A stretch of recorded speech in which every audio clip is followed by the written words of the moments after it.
the jury then?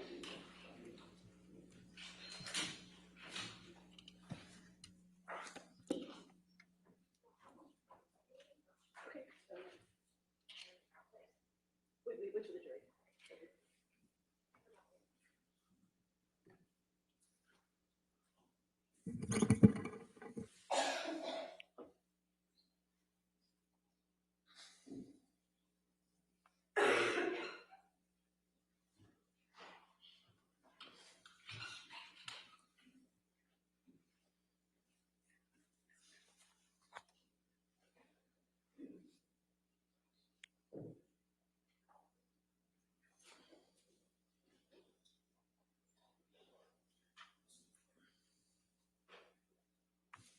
All right. All right, you may be seated. All right. Do you need to approach for a moment? Okay.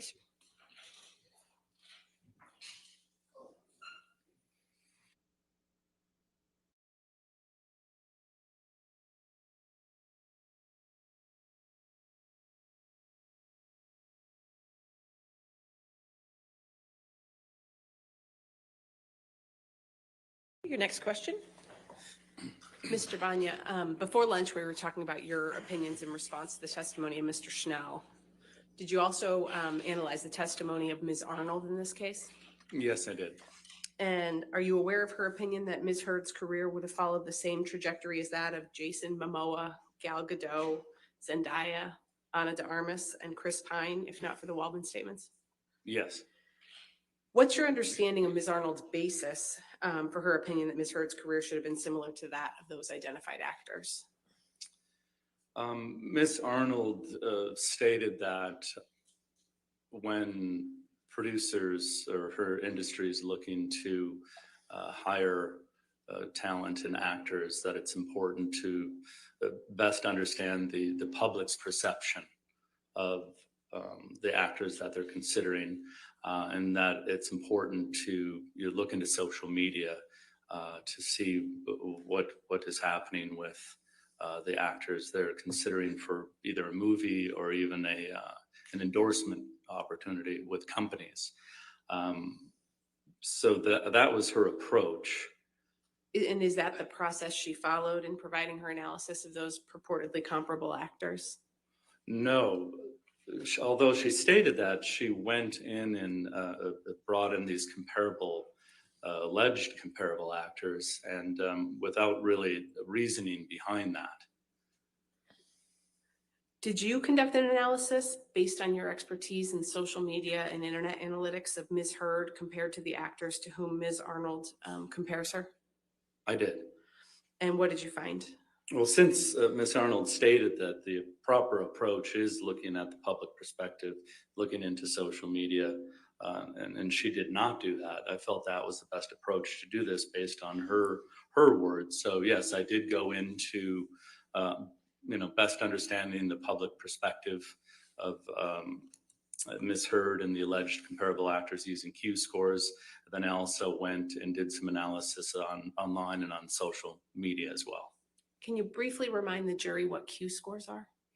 Yeah, again, Q scores measure how well a celebrity, it could be a cartoon character, it could be a sports person, how well they're known, how well they're liked, and how much they're disliked. And it's an industry standard tool that's used. It's not just focused on the movies that they're in, but it's focused on them as actors, but also what's happening in their personal lives come to play as well.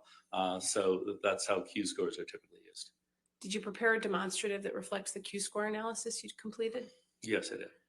Your Honor, may I approach again? All right. Thank you.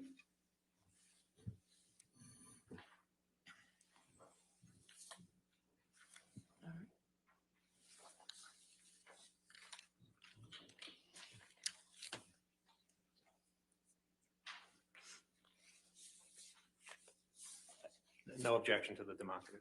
All right, we'll identify plaintiffs 1296 for identification and publish to the jury. Mr. Banya, what point in time do these Q scores represent that are reflected on your demonstrative? So these are the winter 2019 Q scores. that are reflected here. And what was important for me is I wanted to find Q scores that represented Miss Heard after Aquaman. And remember, Aquaman is December of 2018. These Q scores were gathered January and February of 19, but before the Waldman statements. And what did you find based on the Q scores that you looked at? So as you see here on the left are positive Q scores, and the higher the number, the better.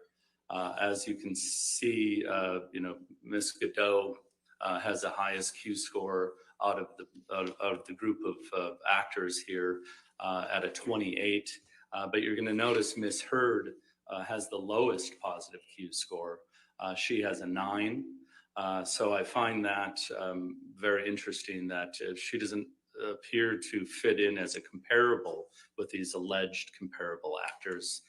I think what's also interesting is the average Q score for all actors being scored at that time, which include all the alleged comparable actors here, score at an average of 17. And you can see, again, she is 9, well below that. And then on the right side, you're going to see the negative Q scores. So this is how much people dislike you. So the lower the score is better. You can see Mr. Momoa is over here with the lowest at an 8, but you can see Ms. Heard is over here at a 28, which was quite a difference.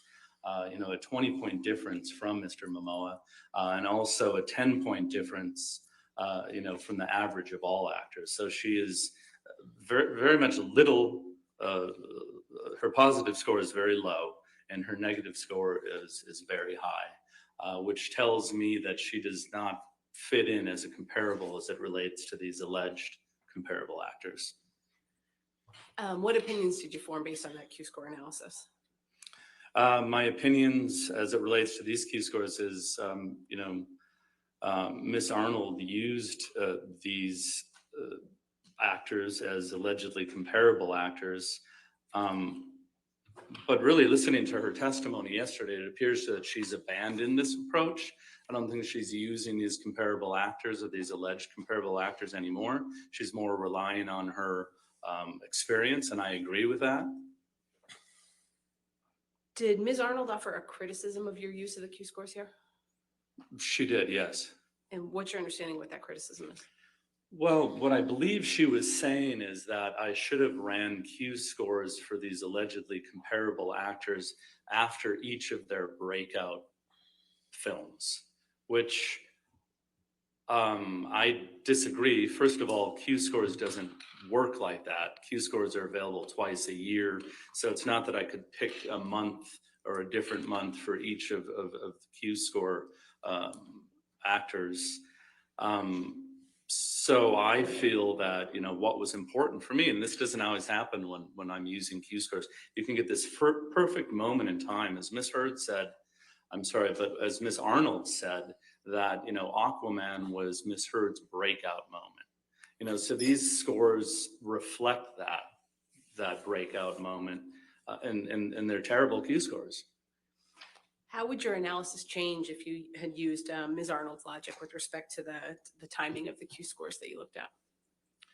I mean, if you really think about what Ms. Arnold was saying, is she's saying that she thinks Q scores are the highest for each actor right after their breakout moment.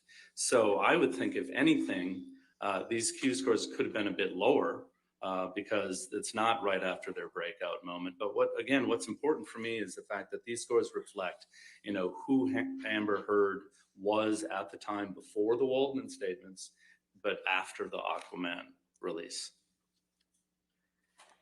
We can take that one down, Tom. Thank you. What other work have you done in connection with forming your opinions in this case? Again, taking the advice from Ms. Arnold, it's important. She says the industry looks into social media, what their followings are like, with the numbers as it relates to their followers. Again, what is the public perception of them? So I analyzed their social media accounts, but prior to the Waldman statement. So. And how did you do that? Yeah, so what I did, I don't know if you're all familiar with the archive.org They have a tool called the Wayback Machine. What archive.org does is it archives the internet. So you can go back in time to see what websites and web pages used to look like in the past.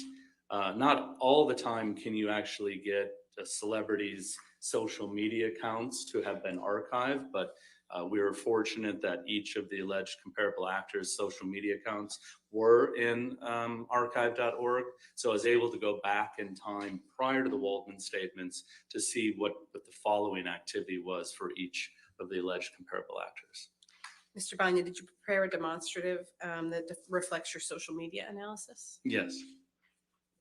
Your Honor, may I approach? Yes, ma'am.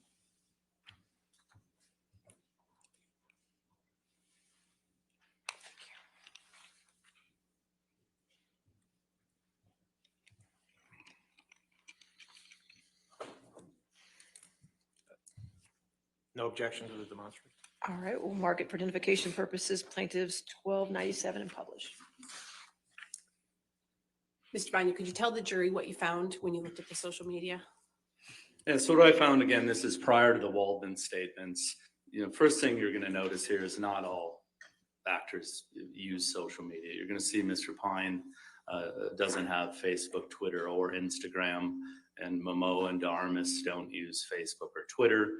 But what's important to look at is you have Ms. Heard prior to the Waldman statements with 3.8 Instagram followers and 142,500 Twitter followers. And then you move down to Gal Gadot with 37 million Instagram followers compared to her 3.8 million. And 2.3 million Twitter followers compared to Ms. Heard's 142,000. And you can then even go down to Zendaya with 65 million, 0.9 and 17.2 million Twitter followers. What this is telling me is really, more people are interested in Ms. Gadot and Zendaya and even Mr. Momoa than Ms. Heard on social media. It just tells me a lot of people are interested in these actors as opposed to Ms. Heard, more of a following.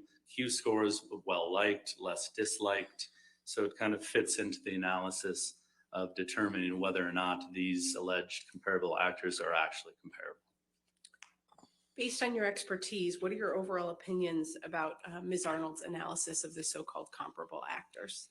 Yes, again, it appears that she's abandoned this approach, and I agree with that. I feel that, through the Q score analysis and the social media analysis, that they're just not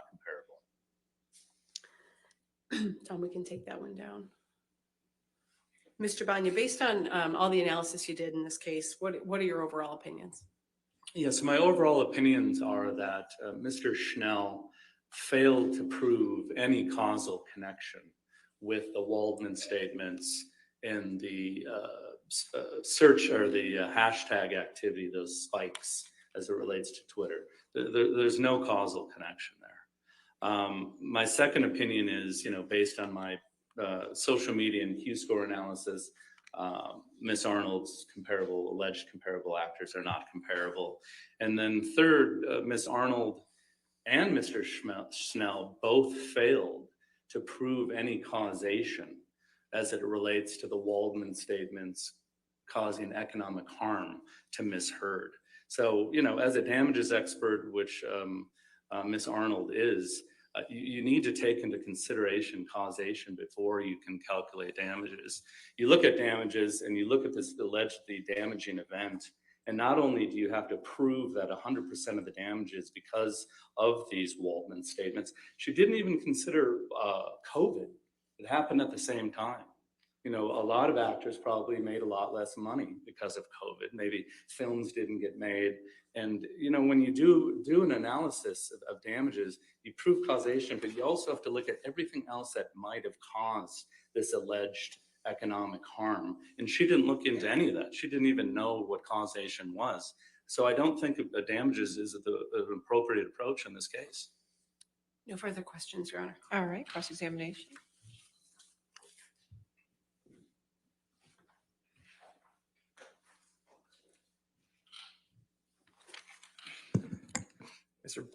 Good afternoon, Mr. Bank.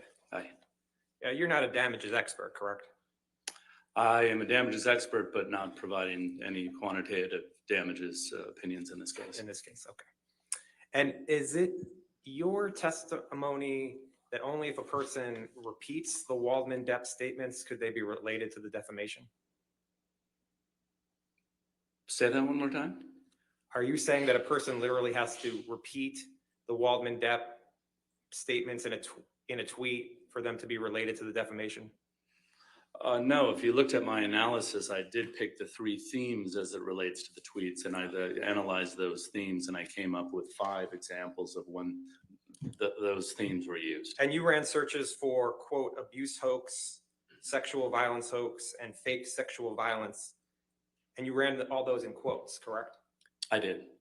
So only if a person used a tweet with those words in that order and with that spacing would they hit on your searches, correct? Objection compound. Overruled. Yeah, so I used them in quotes because, hoax could be used in many other contexts. So I wanted to make sure I was fitting my search with the theme of the Waldman statements. So if someone tweeted misheard faked sexual violence, that wouldn't appear in your searches, correct? Faked with an ED. It would not. Okay. And if they use 2 spaces between abuse and hoax, that wouldn't fit in your search. That's correct. Okay. Did you, and a tweet can only be 280 characters, correct? That's correct. All right. So certain of the Waldman-Depp statements, a person could not tweet the whole thing in one tweet, correct? The whole statement in one tweet. The Waldman statements? Correct. No, you could not Okay. tweet those entire quotes. Did you make any determination if there was an online bullying campaign against Mr. Depp after Ms. Heard's op-ed? I didn't look into any online bullying campaign for Ms. Heard nor Mr. Depp. Did you determine if there were tweets harassing Mr. Depp that quoted from Ms. Heard's op-ed? No, my assignment was to determine if the Waldman statements were part of the tweets that Mr. Schnell provided. I was rebutting him. And in your analysis of when you testified before, you never looked to see if the op-ed was quoted anywhere, correct? Objection, Your Honor. May we approach?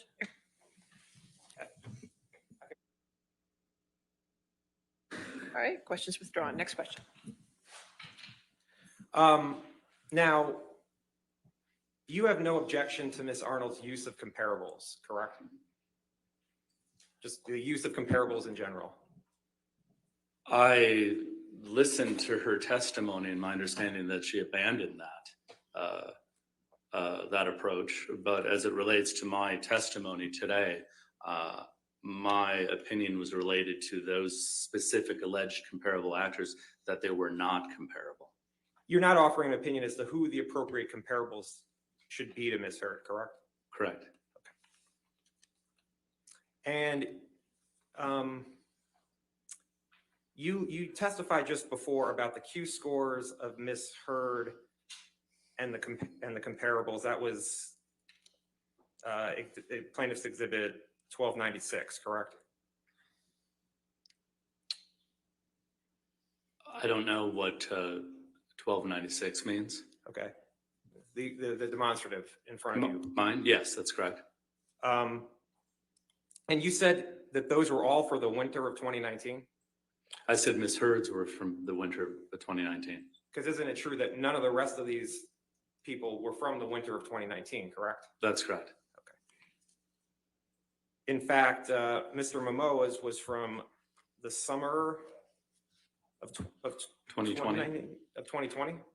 That's correct. Not all alleged comparable actors had Q scores for that date. What was important for me is get Ms. Heard's Q scores right after Aquaman, but before the Waldman statements. So you weren't comparing apples to apples, correct? I wouldn't say that. I'm saying that it's not the exact same years. Well, so in the winter of 2019, that Q score comes out, that the field work dates for that is from January 22nd, 2019 to February 7th, 2019, correct? That is correct. So that would be so the field work would be starting almost immediately after Aquaman just came out, correct? Yeah, in her Star is Born moment, yes. You'd agree that for the winter of 2020, where you took Jason Momoa's Q score, would have more time to account for the rise in popularity of the film Aquaman, correct? Well, actually, if I use Ms. Arnold's suggestion, the celebrities tend to have, the celebrity moment right after they have their breakout film.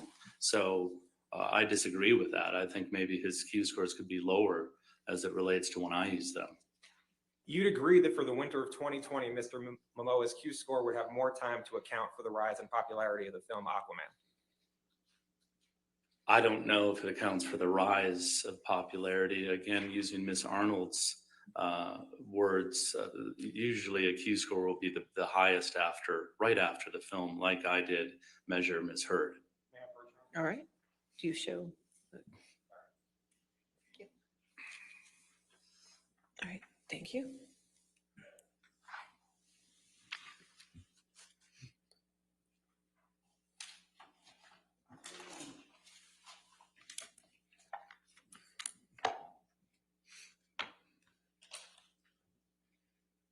If you look on page 177 of your deposition transcript, you see that? I don't see a page. Is that what you handed me?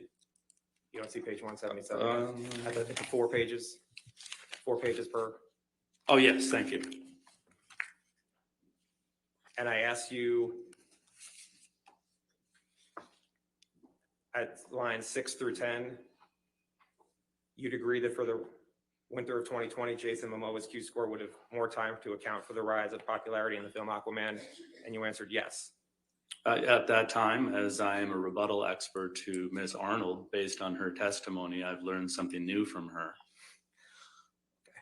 You didn't look at Ms. Heard's Q score for summer of 2020, correct? She doesn't have any. And Ms. de Armas had a lower familiarity score than Ms. Heard, correct? If I don't have that in front of me, but if you're saying that, yes. Okay. And Ms. de Armas's career trajectory has gone up since the summer of 2020, correct? I don't know. I didn't analyze her career trajectory. Okay. Could you put up plaintiff's trial exhibit 1297? That was the demonstrative.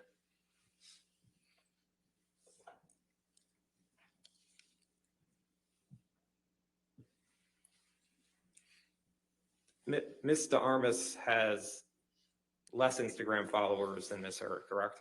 Correct. And Ms. Heard has more than double the Instagram followers of Ms. de Armas, correct? Yes. Okay. And isn't it true that you get more social media followers the longer you're on social media? Not necessarily. It doesn't work that way. It depends on many other factors. So Ms. de Armas had a lower familiarity score and less Instagram followers, yet your testimony is that she would not be a proper comparable to Ms. Heard? That's correct. And you're not offering a different set of people who should be comparables, correct? That's correct. Okay, thank you. You can take that down. Now, you understand that Mr. Waldman has been banned from Twitter for life for harassing Amber Heard, correct? I don't know that, but if that's the case. And you understand that Mr. Waldman appealed the decision to Twitter and they have confirmed his ban for life? Objection, Your Honor. May we approach on this one? Okay, sure.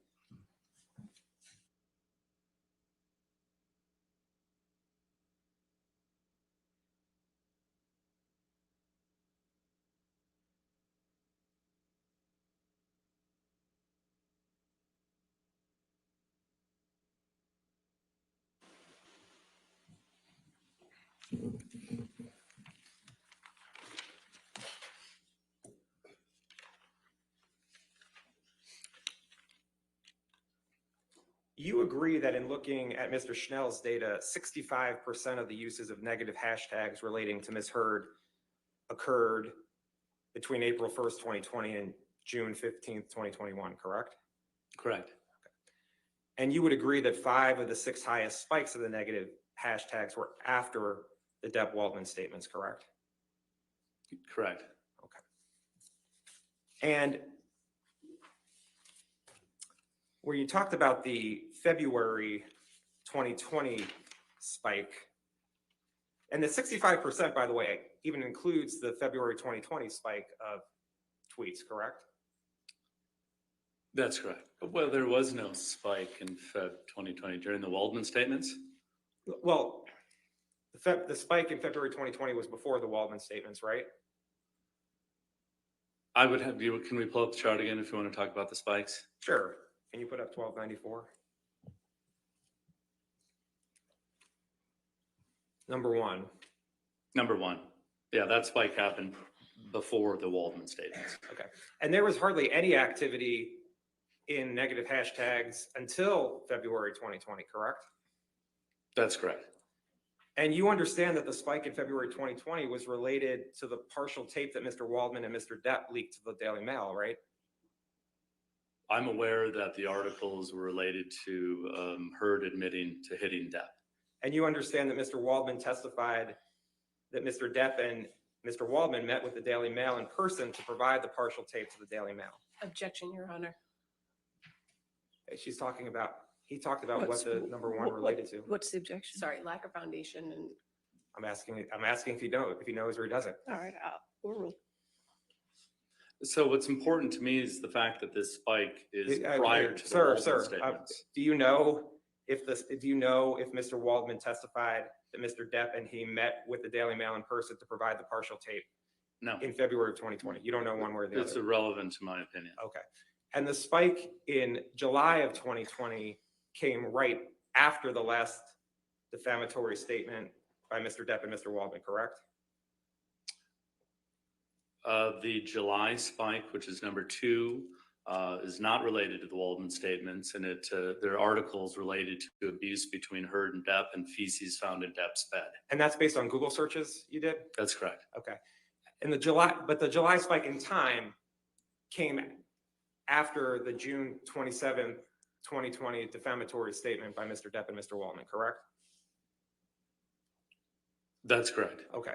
And 5 of the 6 spikes came after the defamatory statements, correct? After the Waldman statements, yes. Okay.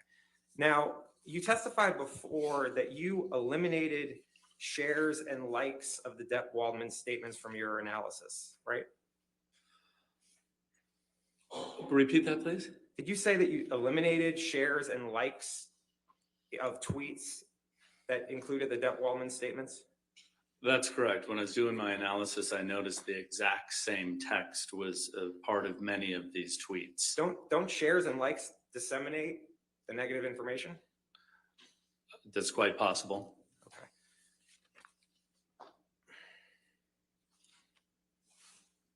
And you agree, right, that use of the term Waldman or Waldmanian occurred over 25% of the time in the negative tweets toward Ms. Heard from April 2020 through January 2021, correct? Although it's irrelevant to this case, it has nothing to do with the Waldman statements. That's what Mr. Schnell says. You don't disagree with the search results, correct? Although has nothing to do with this case or the Waldman statements, I do not disagree. So if people are tweeting about Adam Waldman or Waldmanian at the same time as tweeting negative hashtags about Amber Heard, it's your testimony that they have nothing to do with this case? The hashtags have nothing to do with this case. That's what you're saying. Okay. Yeah. Okay. And even if they include the negative hashtags with Mr. Waldman's name and Waldmanian, you're saying they have nothing to do with the defamatory statements? All 4 hashtags that Snell used had nothing to do with the Waldman statements. Yeah. Waldman himself has nothing to do with the Waldman statements. We're talking about the Waldman statements here. Waldmanian, I don't even know what that is, but again, it has nothing to do with this case, and it's not related to the Waldman statements. That's what's important. And the reason you're saying they're not related to the Waldman statements is because someone didn't literally copy what Adam Waldman said in the Daily Mail and tweet it out?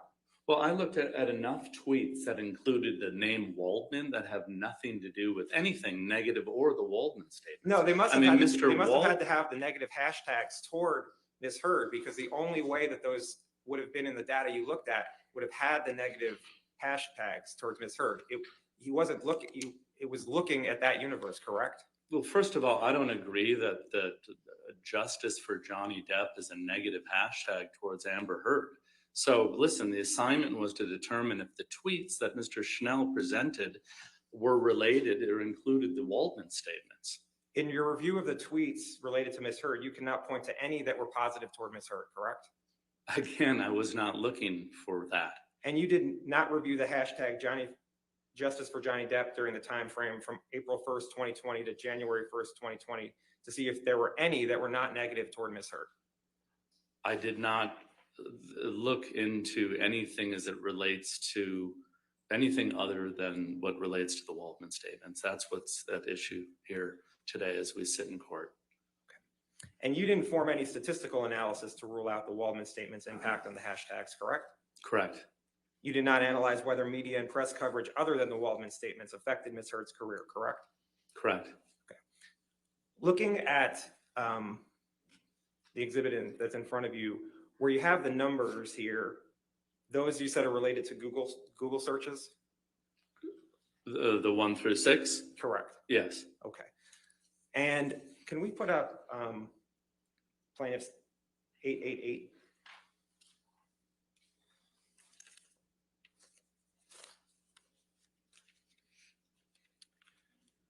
And we could just start at 1. Do you understand that your, okay. Oh, thanks. And 888, it's page 76. These are the documents you relied upon for your opinion today? Yes. And are these the search, where it has the different letters? These are the searches that you ran for the various time frames and the articles that came up for numbers 1 through 6, correct? No, I mean, obviously document 1A is the Heard supplemental expert witness disclosure. These are documents that I used throughout the time I've been working on this project. So these aren't related to those 1 through 6 numbers. Okay, these are documents you relied upon for your opinion today? These are documents that I relied upon when I presented my designation. For your opinion today, that you're offering today? Yeah, these are the documents that, yes, I've relied on throughout this case. Okay. And actually, Michelle, could you turn in this designation to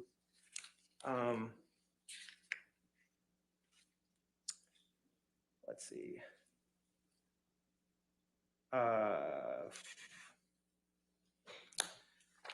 Hold on one second.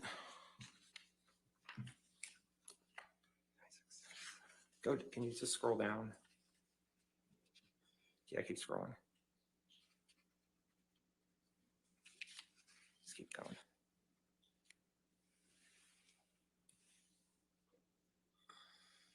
Keep going.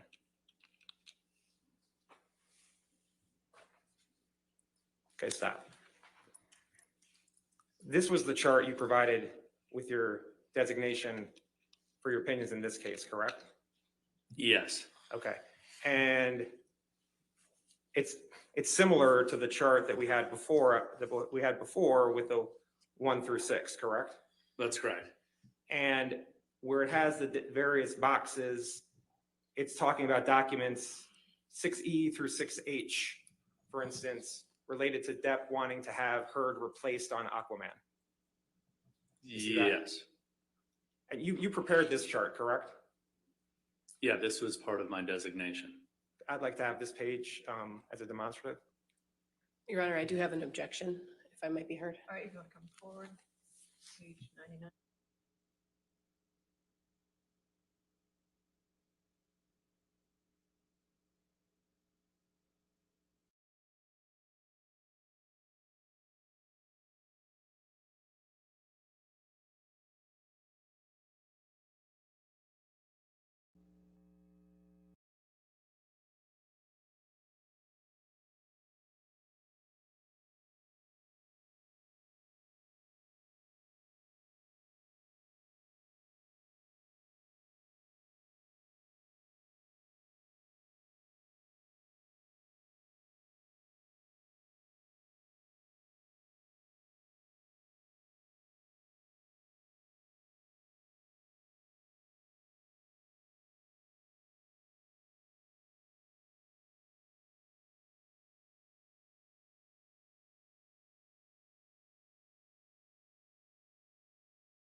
Mr. Banya.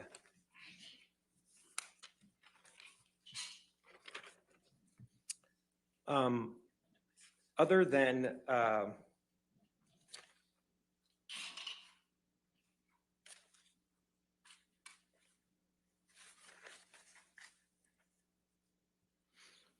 so as I understand it, the way you determined that the tweets were not related to the Waldman statements was that you looked at time and then you ran certain Google searches, correct? Correct. And then the top 3 hits came up. Correct. And then you looked through the article to see if the Waldman statements were there? So as it relates to any trending event, any defamation that's happened online, any allegations of economic loss because something went viral, going to Google, looking at the spikes in time and going back in time to see what was happening on those top 3 sites will give you an indication of the best results that were being served at that time. So something viral that's happening would appear most likely in those top 3 results. And just so the record's clear, if we could go back to page 76 of this document.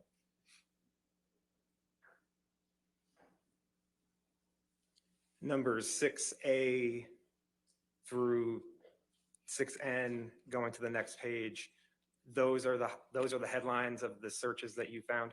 Correct. And you don't disagree that that negative tweets toward Ms. Heard have continued throughout the analysis of the tweets, correct? I'm not looking at whether they're negative tweets or those hashtags are negative.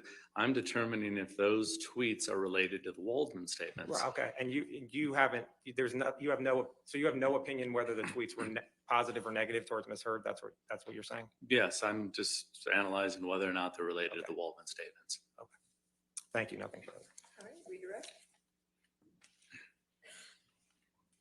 I have no further questions of this witness, Your Honor. Thank you, Mr. Banya. Sir, you can leave the courtroom or you please. Thank you.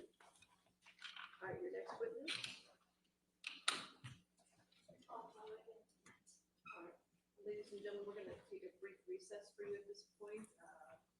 Hopefully within 15 minutes, we'll get right back to you, okay? Do not discuss the case and don't do any outside. Sorry, do not discuss the case and don't do any outside research. Sorry, we'll just take a short break.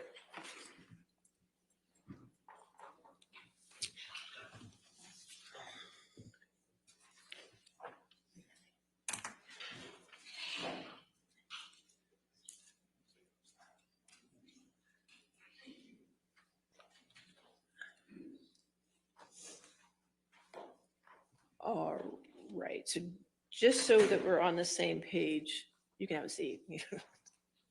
Keep standing the whole time. All right, just so we're on the same page with Mr. Knight's testimony. Actually, could Mr. Knight go back out, please?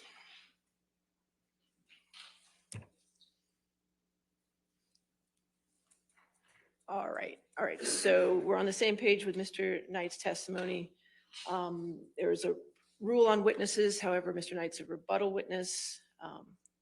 The purpose of excluding witnesses from the courtroom, usually it's a courtroom, is to deprive a later witness of the opportunity to shape testimony to correspond with that of an earlier witness. The issue we have here, obviously, if it was a direct witness in the direct testimony, you had time to do a rule on witnesses, let them know about the rule on witnesses. With a rebuttal witness, it's a little different because they didn't know they were going to be a witness. You didn't know they were going to be a witness. I understand that part. The problem is the courtroom in this particular case appears to be the world. So what we have to do here is I'm going to do a voir dire, and I'll allow both sides to ask questions as well of Mr. Knight to see what he has seen of the case. And I'm just going to use the factors that the case law in Virginia uses, which the factors to consider, because the court does have broad discretion to permit or prohibit a witness to testify in this particular circumstance. So the factors I'm going to consider is if the impropriety was intentional, which we'll find out, the prejudice attached to it. Also, if the excluded witness learned about substantive aspects of the case from an earlier testifying witness and whether that knowledge had any effect on his or her testimony. So those are the three factors I'm going to look at in weighing this decision.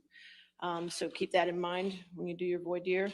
And it's my understanding that the evidence that Mr. Knight will testify only relates to Hicksville. Is that correct? Okay. All right. Now we can have Mr. Knight. Okay.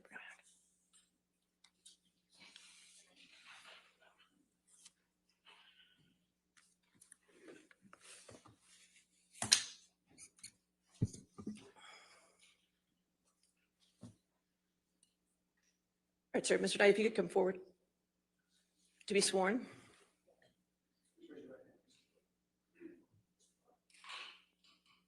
you solemnly swear or affirm to testify truthfully in this case and penalty of law? All right. Sir, if you could just have a seat, please.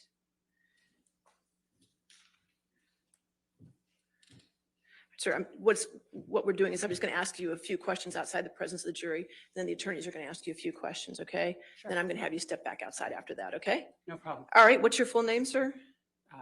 Morgan Higby Knight, Okay, you don't have to be that close. All right. All right, how do you spell your last name? N-I-G-H-T. Okay. All right, and sir, before I can allow you to testify, I just want to ask you a few questions. Have you seen any of the trial that's been going on for the past 6 weeks? Approximately 5 weeks ago, a friend of mine texted me that Hicksville was mentioned, and I watched a little clip where Okay. it was mentioned. Which clip did you watch? I believe it was somebody testifying about, I think it was the security guard testifying maybe about Hicksville, or I forget exactly who was testifying, but it was something where Hicksville was mentioned, and it was about something about a wrist or something like that. All right, and what did you do after that? At some point, did you get in contact with attorneys? So I didn't reach out to them. I didn't really care. Okay. The innkeepers that worked at Hicksville before reached out to them and said, we saw some stuff that wasn't true. And then they asked, is it okay if I give the attorneys your phone number? So the attorneys reached out to me Okay, and when did the attorneys reach out to you? May 3rd. May 3rd. And you Yeah. talked to the attorneys at that time? Yeah. Okay. Not Camille, but Geraldine.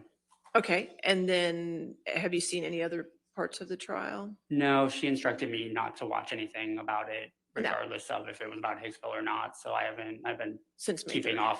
off the internet and turning off anything that seems to be like it's on social media. So I just don't watch any of that. Okay, all right. And questions, Ms. Breder? So, Mr. Knight, you were contacted by an attorney for Mr. Depp on May 3rd, Yes, okay? And you said it was Carolyn? Geraldine. Geraldine. Oh, Yerlin, I got it. Okay. And I what, think it's pronounced Geraldine. okay, can you tell us the conversation you had with her at that time? Yeah, she just asked me my recollection of the evening, and I told her, and she said, okay, would you mind testifying? And I said, sure. And she said, okay, well then we're not sure if we're going to call you or not, but just in case, please don't watch anything having to do with the case. And I said, I will do. Now, how is it that, to your best knowledge, how is it that Geraldine was able to get hold of you? How did she know that you knew something?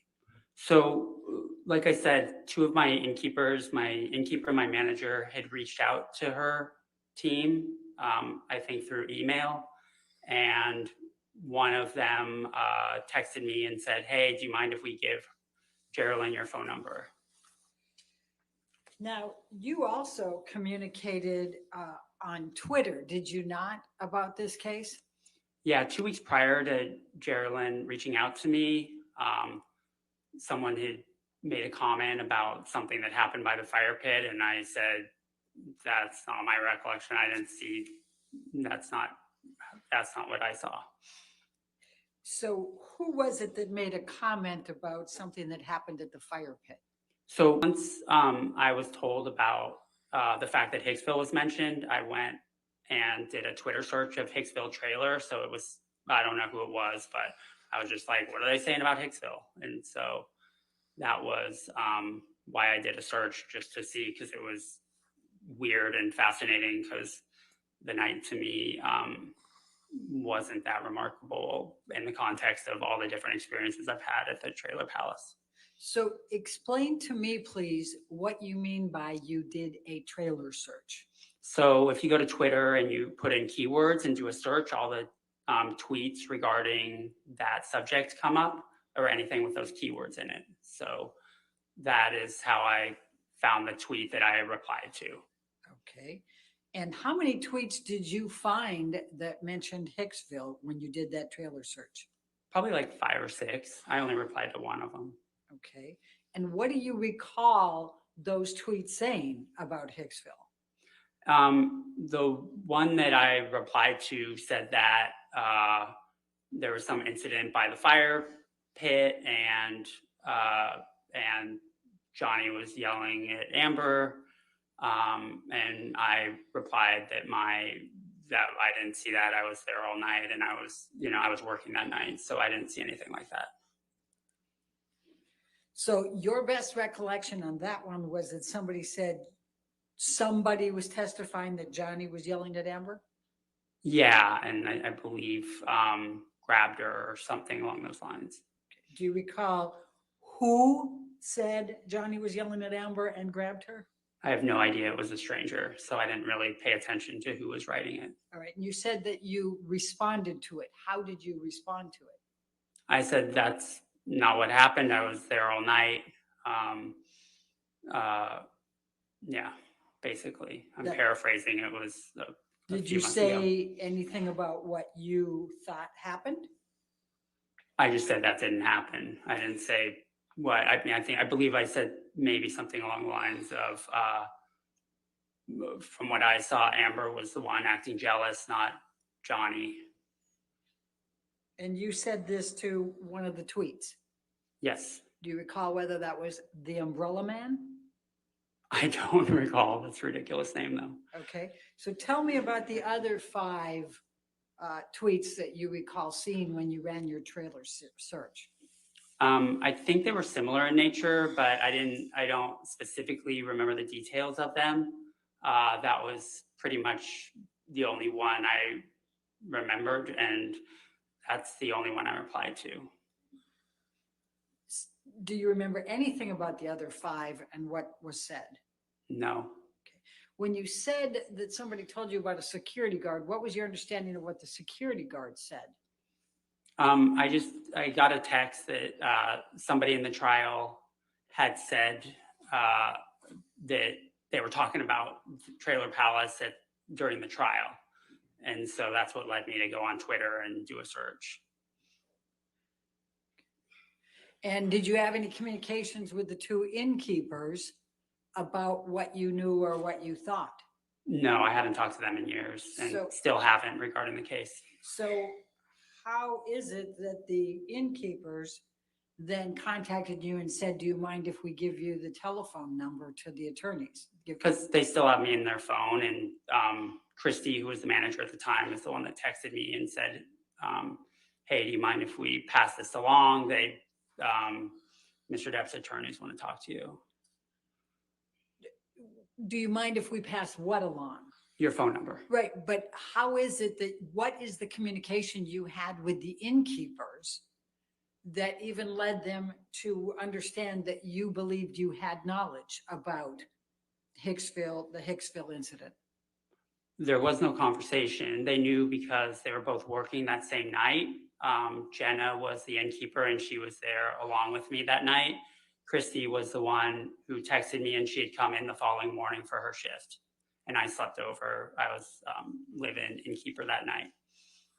So I'm trying to understand. So just based on the fact that 7 years ago, they happened to know that you were working that night. 9 years ago, and it's because I was there with them. My math, well, it's 2022 right now, and that was what year? Oh, that was 2013. You're right. Okay. So how is it that out of the blue, they remembered 9 years ago that that you worked there that night and that you might have some knowledge? I mean, to be honest, like we do get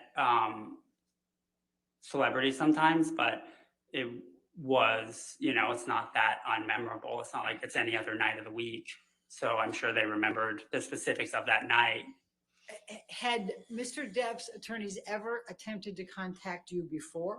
No, Had you ever attempted to contact Mr. Depp's attorneys before? no, I had no interest. All right. Have you had any conversations with Mr. Depp's attorneys other than the one you described with Geraldine? Since, Yes. well, I met with Camille last night. All right. And what was that conversation? Please describe.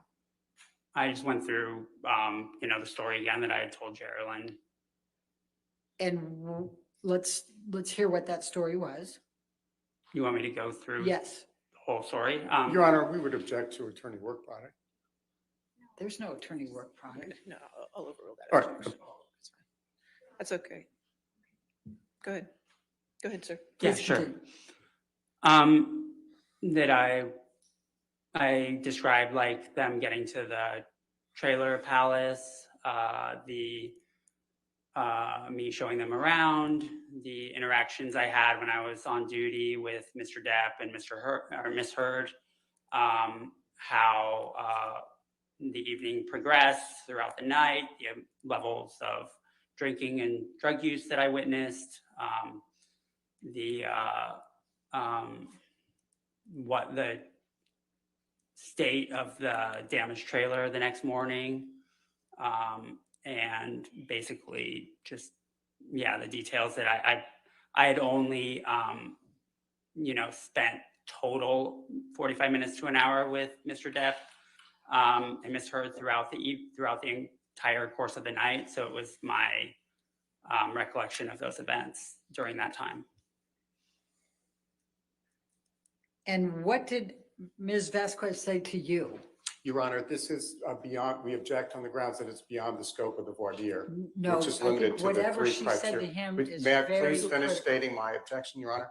Go ahead. Yes, sir. The objection is that it's beyond the scope of the voir dire. Your Honor enumerated the three criteria which are relevant here. And this is a rebuttal witness, so Your Honor, whatever Ms. Vasquez shared with him is going to be very important here because they knew by this time he was going to be a witness. So, That's What- last night. So how right. does that fit into one of the three factors of deciding whether or not he's going to testify? Well, one of the three factors, Your Honor, may I approach so that the witness doesn't hear? Okay, that's fine.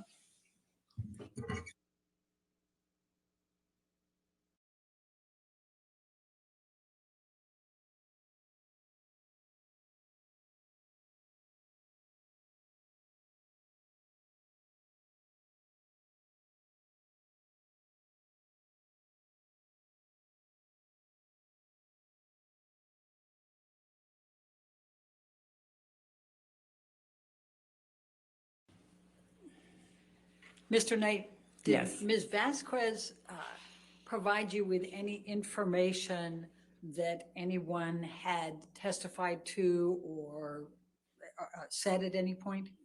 No, she didn't talk about anything except for asking me my experience and just getting a clear understanding of what my experience was. She didn't mention anything outside of the scope of what I saw and just asked me for the facts and told me, just tell the truth and let me know.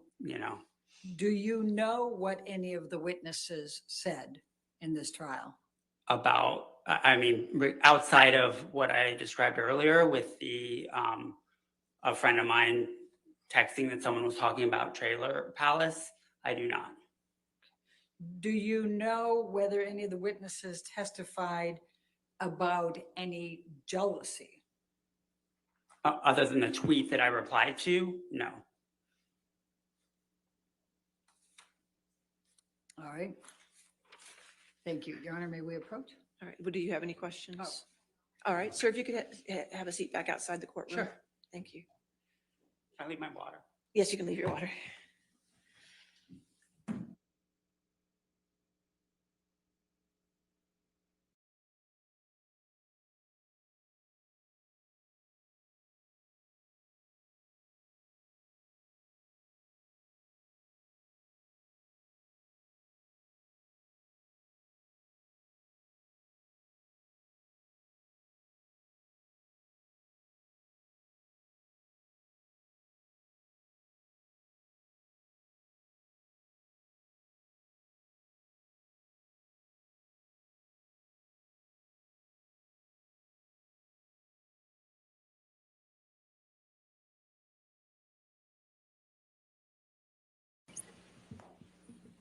All right. So based on weighing the factors, I'm going to allow Mr. Knight to testify. If we could get Mr. Knight back in. Now, if I knew you were going to do a sidebar, I wouldn't have made him leave. I never know.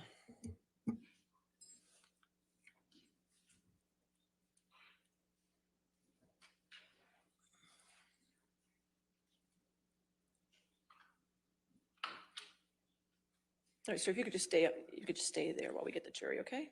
All right, are we ready for the jury? Okay, John. thank you. Yeah. Just, we're going to swear him in again in front of the jury, okay?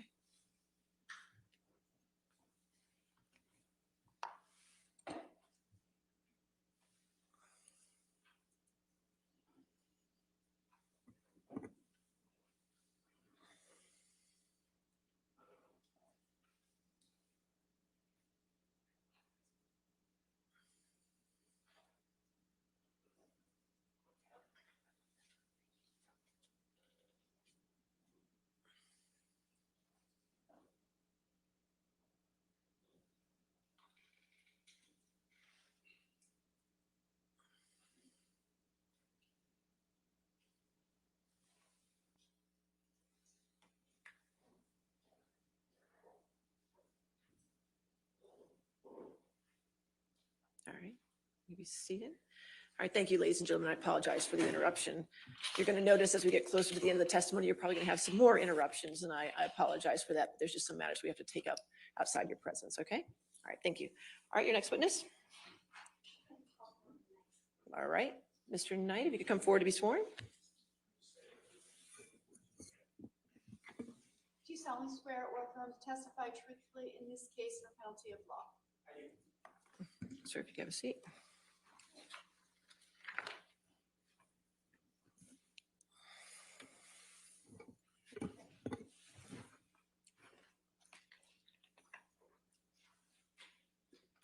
Good afternoon, Mr. Knight. Good afternoon, Camille. Would you please state your full name for the record? Morgan Higby Knight. Mr. Knight, where are you from? I live in Los Angeles, California. And what do you do for a living? So I currently own and run Hicksville Pines Bud and Breakfast in Idlewild, California. And I created and ran Hicksville Trailer Palace in Joshua Tree, California, starting in 2009.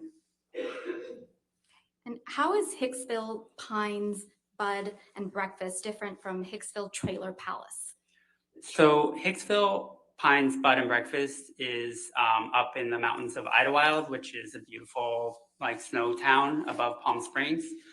And all the units are A-frames instead of trailers, which we have. It's obviously a very different climate than Joshua Tree, which is a desert area. The rooms, which are themed at both places, are trailers, vintage trailers from the 50s through the 70s at Hicksville Trailer Palace. So there's also different kind of amenities. There's a pool in Joshua Tree.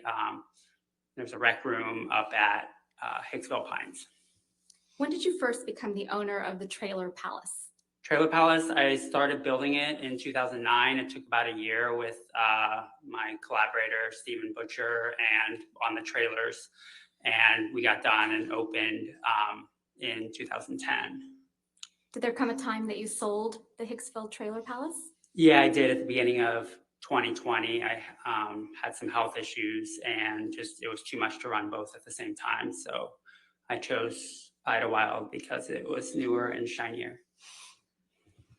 And just for my sake, how long did you own the Trailer Palace? So 10 years of us being open, 11 years total.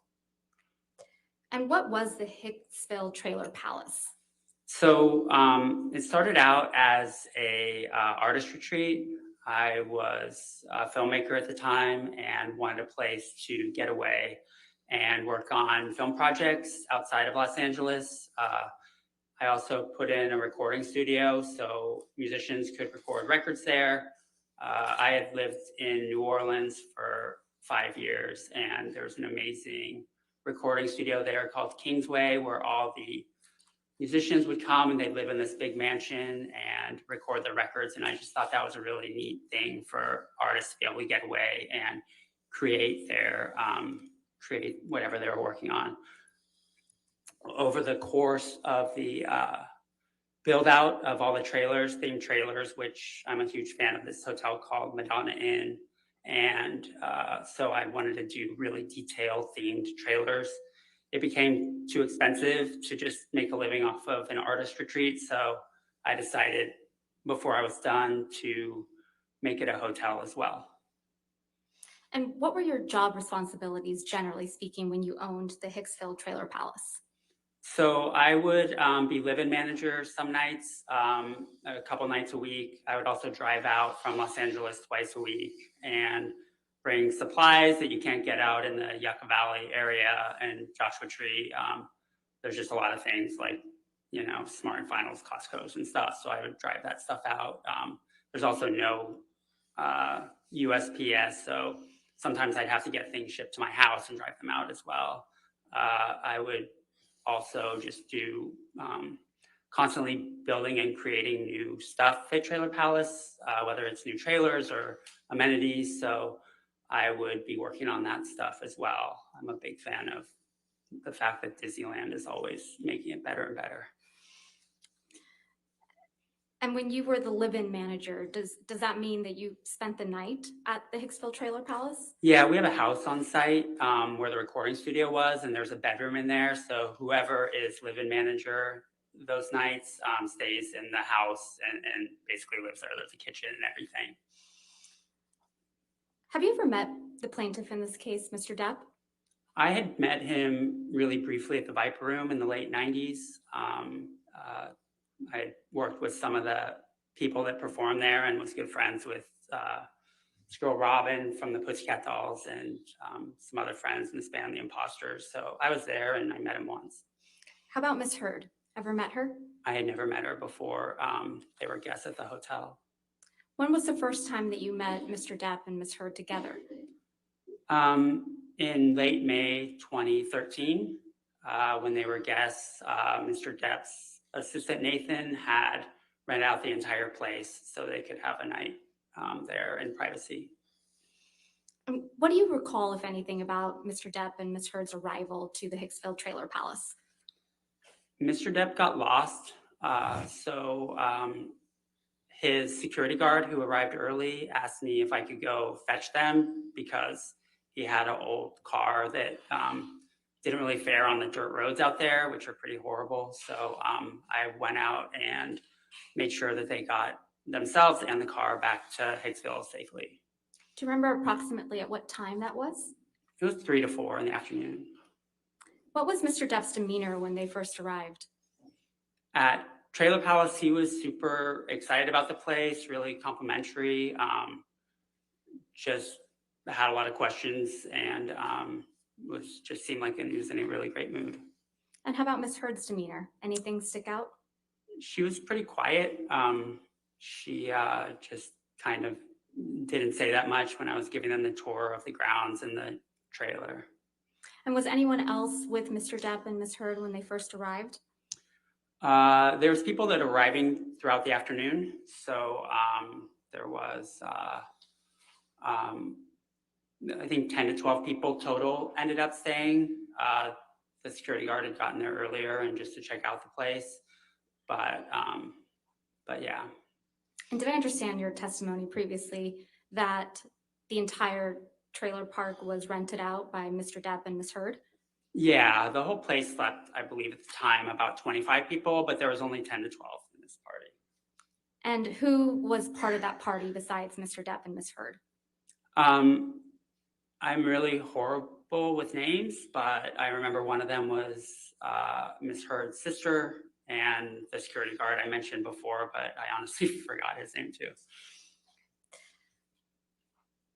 What happened when Mr. Depp and Miss Heard first came onto the property? So I gave them a tour of, we give all guests a tour of their specific trailer and the grounds and show them around the, when someone rents the whole place, they get another trailer called the bar trailer, which is basically a place to set up their alcohol and stuff. And some people in the group were just putting their beverages in that area. And where were you when Mr. Depp and Ms. Heard, did there come a time when Mr. Depp and Ms. Heard went to the bar trailer?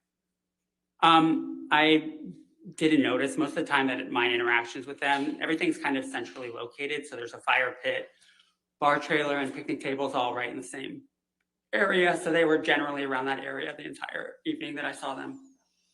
And what did you observe of Mr. Depp and Ms. Heard as the evening progressed? So Mr. Depp was super, just super curious and really nice. He was also really interested in my innkeeper because she was a musician, so they would talk about music a lot. At one point, the innkeeper who lived at the next door property went home and grabbed her guitar, and they had sung a song or two around the campfire in the early evening. There was another instance where Mr. Depp, the innkeeper, her name is Jenna, and myself were talking about books and music, and Ms. Heard came over and kind of interjected. She seemed a little annoyed that Mr. Depp wasn't spending time with her. What about Ms. Heard's demeanor made you think that she was annoyed? I think just generally she, it's hard. Like I think,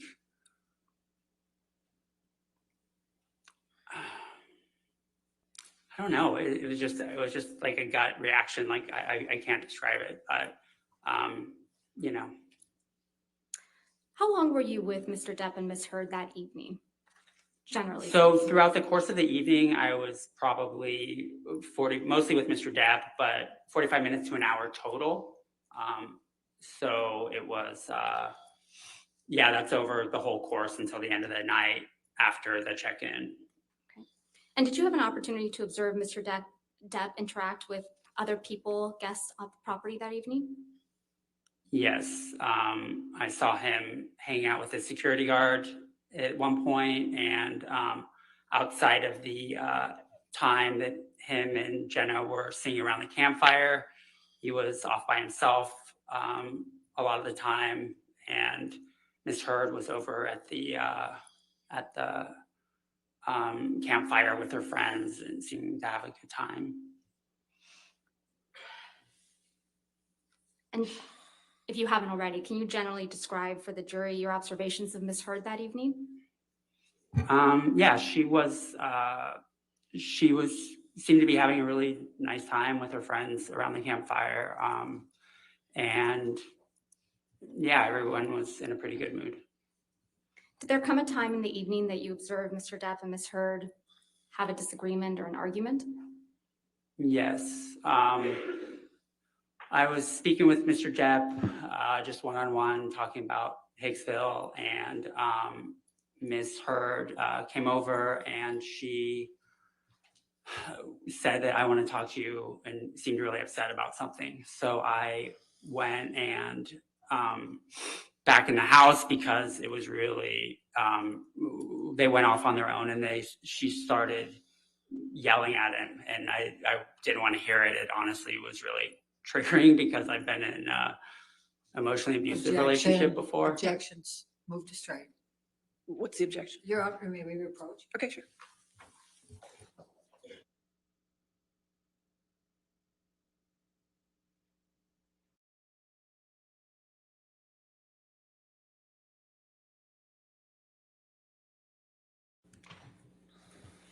Mr. Knight, will you please just explain for us what you observed when you saw Mr. Depp and Ms. Heard having an argument? Yes. So Ms. Heard asked him to go talk off to the side, and she was upset at him and she was yelling at him. And I personally had been in Objection. All right, I'll sustain the objection. Okay. If you could just explain to the jury what you observed when you saw Mr. Depp and Ms. Heard having an argument. Okay. He was kind of cowering and seemed almost afraid, and it was really like odd to see because he was older than her, obviously. So, but I just went back in the house because I didn't want to. Objection to what he did. All right, I'll sustain as to. Understood. So after you observed the argument, fair to say you went back to to your house on site? Yes, I did. Yeah. What happened after that? So when I saw Mr. Depp on my next rounds, he apologized profusely and said, "I'm really sorry about that." She was upset. because- Objection, Your Honor, hearsay. Sustain. Next question. What, if any, type of reaction did Mr. Depp have? He was just really. Objection, Your Honor, hearsay. He's going to say it again. It's the reaction, it's not the statement. All right, if you could make that clear, that's Yeah, fine. just what type of physical reaction did Mr. Depp have after the argument between Mr. Depp and Ms. Heard? He honestly, throughout the rest of the night, became a lot more quiet and was just very more petulant. In the beginning of the night, he was a lot more outgoing and extroverted, and throughout, as the course of the night went on, he was less and less so and more quiet. Did you observe any of the guests consuming alcohol while on the property? I assume they were. I mean, people had cups and there was alcohol set up in the bar trailer, but I didn't physically see them pour alcohol into their cup and cup go into the mouth per se. Did you witness Mr. Depp drink any alcohol that evening? I couldn't say. Anything about Mr. Depp's demeanor that made you think he was perhaps intoxicated? Yes, as the night went on, I am a former bar owner, so even though I wasn't drinking that night, I'm very familiar with the signs. So just as the night went on, like I said, he became more and more quiet, but he also, as we would have conversations, his head would kind of sway a little bit back and forth, which was a little, he was much less sharp than he was earlier in the night. Did Ms. Heard appear intoxicated to you? She did. She seemed, I think when she was angry at him, it seemed like she was intoxicated, but that's just based on my experience and my own personal trauma dealing with abuse. Objection, Your Honor, move to strike. All right, I'll sustain the objection. We'll strike it from the record. Please disregard that testimony. Did you observe anyone do or take drugs? I did not. Did you witness Mr. Depp and Ms. Heard interact other than the argument that you previously described for the jury? At the end of the night, I heard a commotion. I was inside the house and came out. I couldn't tell what was going on. And Mr. Depp and Ms. Heard were having a discussion about I'm not sure what, but then they went to their trailer. At that point, a lot of people had already gone to bed. So it just kind of petered out. Everyone went to bed, including myself, and I didn't hear anything else the rest of the night. What time did the evening come to an end? I'd say it was almost around 3 a.m. Did you ever see Mr. Depp grab anyone? Objection, leading. Sustain. Did you ever see Mr. Depp become physical with anyone? Objection, leading. Sustain. Next question. Did you ever witness Mr. Depp get angry that evening? Objection, leading. Sustain.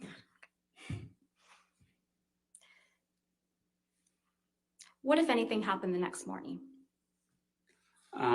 The next morning, we have checkout at noon at the time before COVID. And so around 11 o'clock, one of my innkeepers let me know that there was some damage. Objection, hearsay. Did something happen that caused you to go to Mr. Depp and Ms. Heard's trailer? Yes, I was informed that. Objection, hearsay. It's not being offered for the truth, Your Honor. I mean, may we approach on this one Okay, topic? sure. Thank you.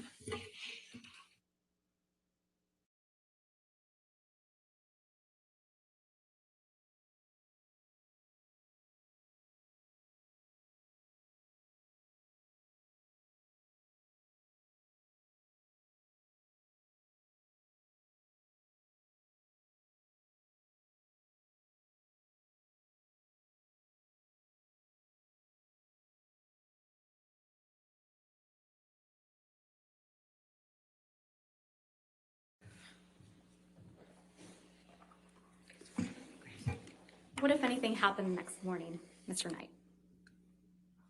The innkeepers let me know that there was some damage in one of the trailers, and it happened to be Mr. Depp and Ms. Heard's trailer. So I wanted to inspect the trailer because I was extremely worried.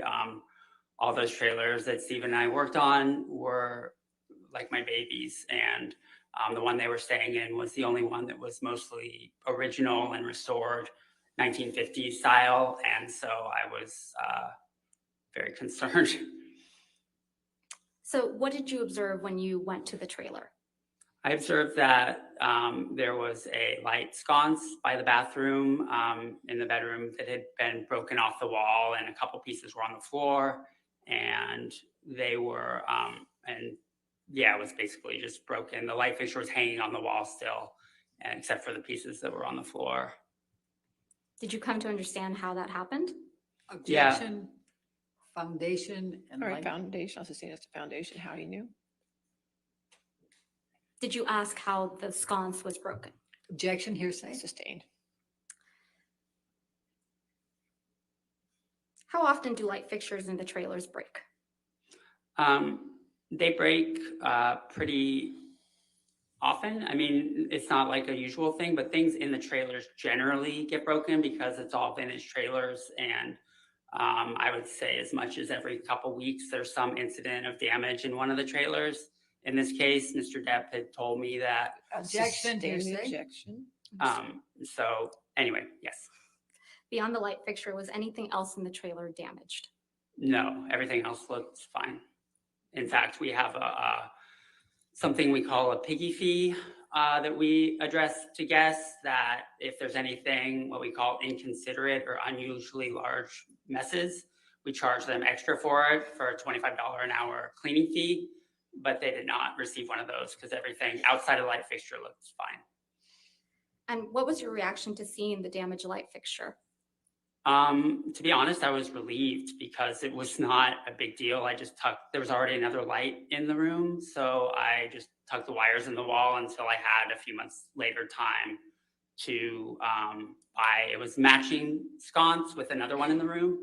So I had to, on eBay, find a matching pair that would fit there. And when I finally got around to it, I was able to get that and charge it to Nathan, whose credit card I had. And what was your understanding of who Nathan was? Mr. Depp's assistant. Okay. And what did you charge Nathan or Mr. Depp for replacing that pair of light fixtures? The pair came out to $62.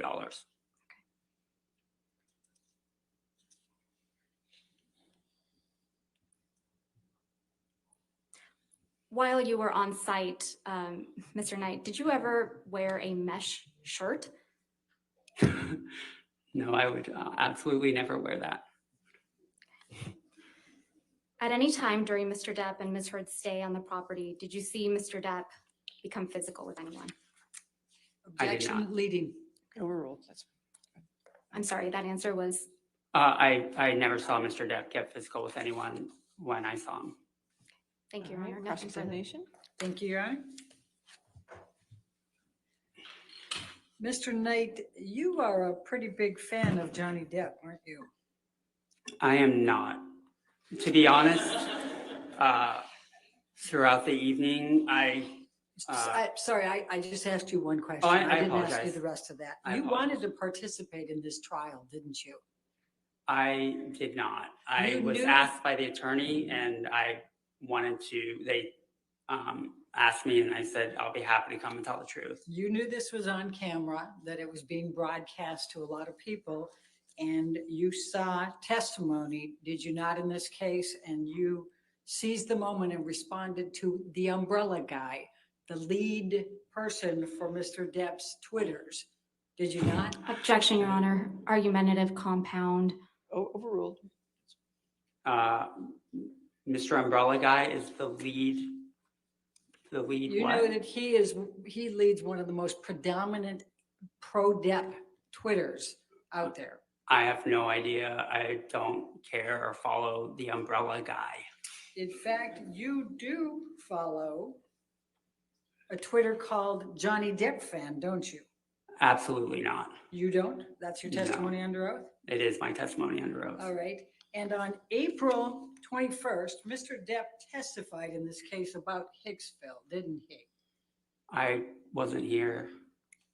And in fact, you tweeted in response to the umbrella guy on April 21, 22, quote, "That never happened. I was with them all night. Amber was the one acting all jealous and crazy." Do you Yes, recall writing that? I do recall writing that. Michelle, can you Well, bring that up, please?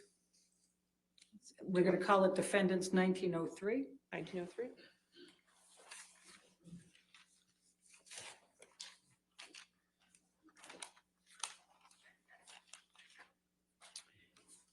And I'm going to go ahead and ask you to redact, leave in the umbrella guy and the date and the bringing in the Hicksville. Your Honor, I'm sorry. I'm just.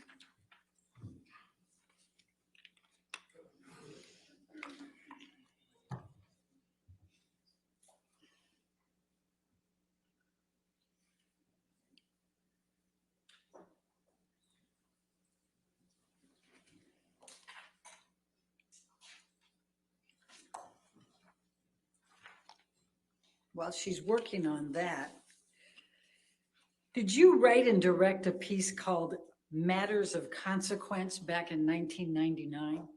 I did. And didn't Mr. Depp's first wife, Lorianne Allison, work as a makeup artist on that? She absolutely did. And while we're looking at that, 4 days after you tweeted to Umbrella Man, I was umbrella guy. the umbrella guy. Okay. Well, all right, now we have this up. I'm going to ask you to take a look. What is Defendant's Exhibit 1903? Do you see that? I do. Okay, and that's from that umbrella guy on 4/21/22, correct? Correct. And it says bringing in the Hicksville incident accusations. Do you see that? I do. And there's clearly Mr. Depp testifying there, likely a video, right? Okay. And you respond, "That never happened. I was with them all night. Amber was the one acting all jealous and crazy." Do you see that? I do. Your Honor, I'm going to move the admission of defendants 1903. Any objection? Yeah, Your Honor, we believe the first part of the, that umbrella guy's tweet should be unredacted for Read that. context. Oh, well, I have no idea what I was replying to. It's hearsay. It's rank hearsay, and context Your is Honor. not necessary. your own approach. Take a look.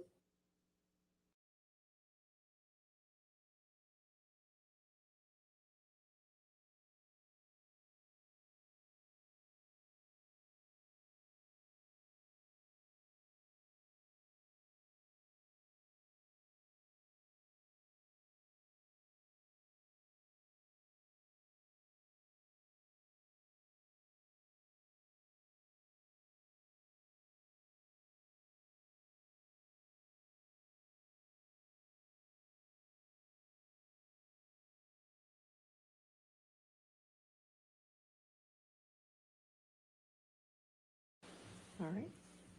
Can make that redaction. With that redaction, any objection? No, Your Honor, thank you. Okay, 1903 will be in evidence with, as redacted.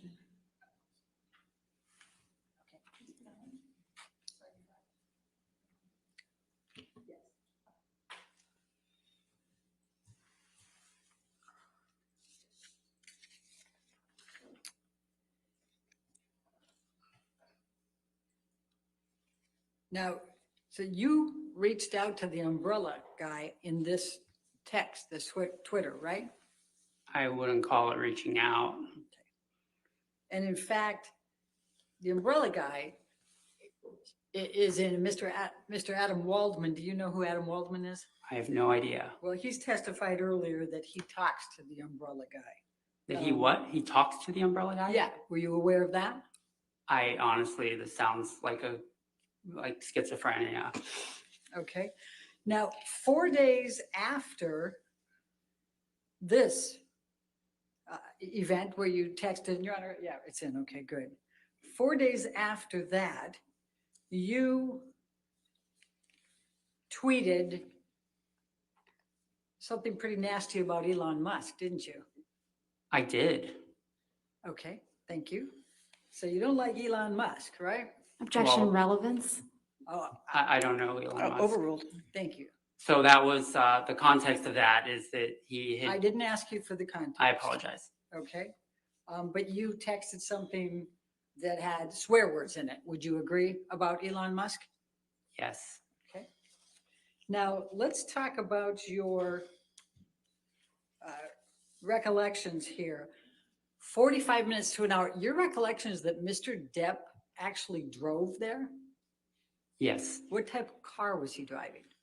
An old one that was a convertible. An old convertible? I'm not a car guy, so I couldn't express the model. All right, and your recollection was this was May of 2013? Yes. Okay, do you recall when in May? Late May. Okay, now you said that you spent a total of 45 minutes to an hour with Mr. Depp and Ms. Heard, is that correct? After the, mostly Mr. Depp, but that's after the tour and after they were checked in throughout the course of the night. Okay, and you don't recall any of the people that were there other than Ms. Heard's sister and the security guard, correct? I don't recall any of their names. Do you remember how many of them were female? I believe it was predominantly female. Do you remember how many males were there? I don't, outside of the security guard. Do you remember what any of the other people looked like? They honestly just seemed like youngish hipsters, like for lack of a better term. I know that previously a couple of them had stayed at Hicksville Trailer Palace. That's how they knew about the place. Okay. So you don't recall seeing how much anybody had to drink that night, correct? I did not witness that. And do you recall the use of drugs at all? I did not witness that. Okay. Were you sitting at any point with these people at the campfire? I was not. And when you said that that you saw Ms. Heard and Mr. Depp, and Ms. Heard was yelling at Mr. Depp, where were they? She pulled him for a chat, and it was off towards their trailer, like a little bit off towards the dirt. How many feet were there between the campfire and their trailer? The campfire and their trailer, Yes. approximately 75. Okay. So where in that 75 feet did Ms. Heard pull Mr. Depp and yell at him and he cowered?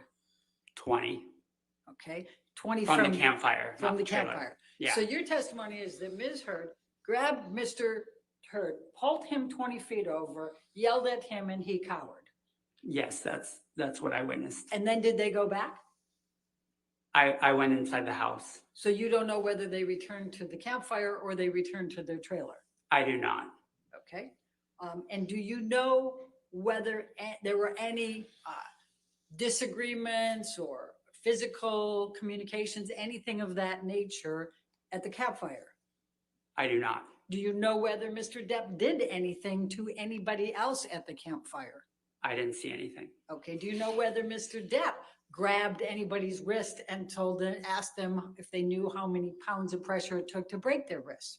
I wasn't there the whole time. Okay. Is it your testimony that Mr. Depp and Ms.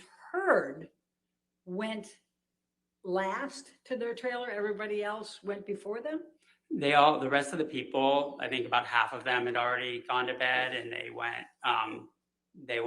was all around the same time at the end of the night that the rest kind of scattered.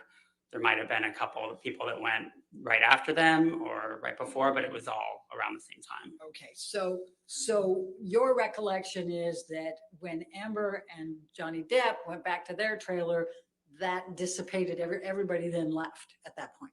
Yes. Okay, now, how far away was your house that you were staying in from the trailer that Amber and Johnny Depp were staying in?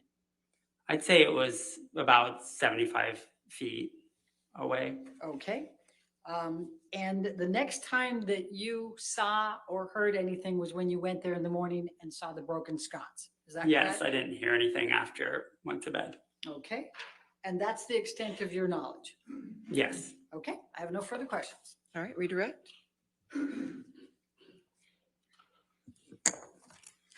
Mr. Knight, how did you get involved in this trial? I got a text from one of our old employees who I didn't talk to for Objection, years. hearsay. Don't tell us what the text said, just how did you Okay, get involved? I got a text from, I got a, That's still hearsay. You're under Okay. objection. Overruled. Thank you. Go on, Mr. Knight. I was asked No. if it No. was, I'll sustain Objection, that. hearsay. apologize. What did you, I got a what did text, you received a text? Okay. yes, From and whom? from a former employee. And how long had it been since you had heard from this former employee?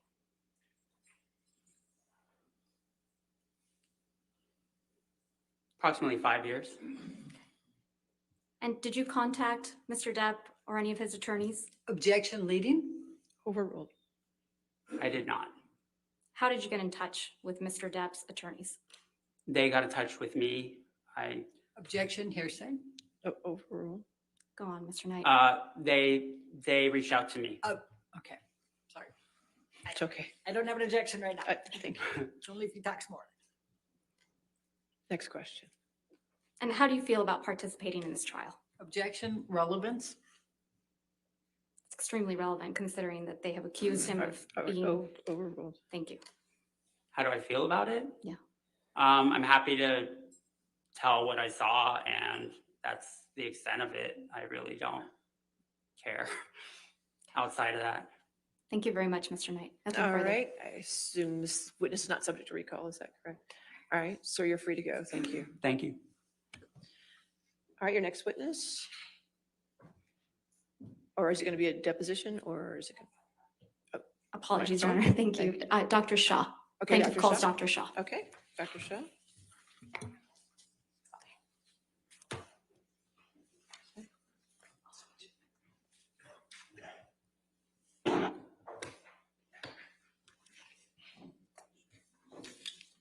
Do you solemnly swear or affirm to testify truthfully in this case or penalty of law?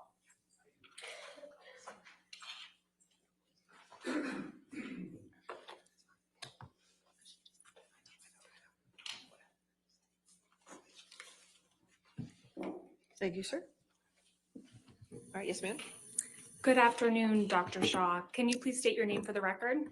My name is Richard John Shaw. Dr. Shaw, can you please describe your educational background? I'm a psychiatrist. I went to medical school at the University of London in England. I went straight after high school. That's actually the system in the British medical system. I did 2 years of preclinical training and then 3 years of clinical work with patients. Following that, I moved to New Zealand to do an internship. It was an internship in neurology, medicine, surgery, and psychiatry. I spent 3 years in New Zealand and I did a year of psychiatry residency training. Excuse me. And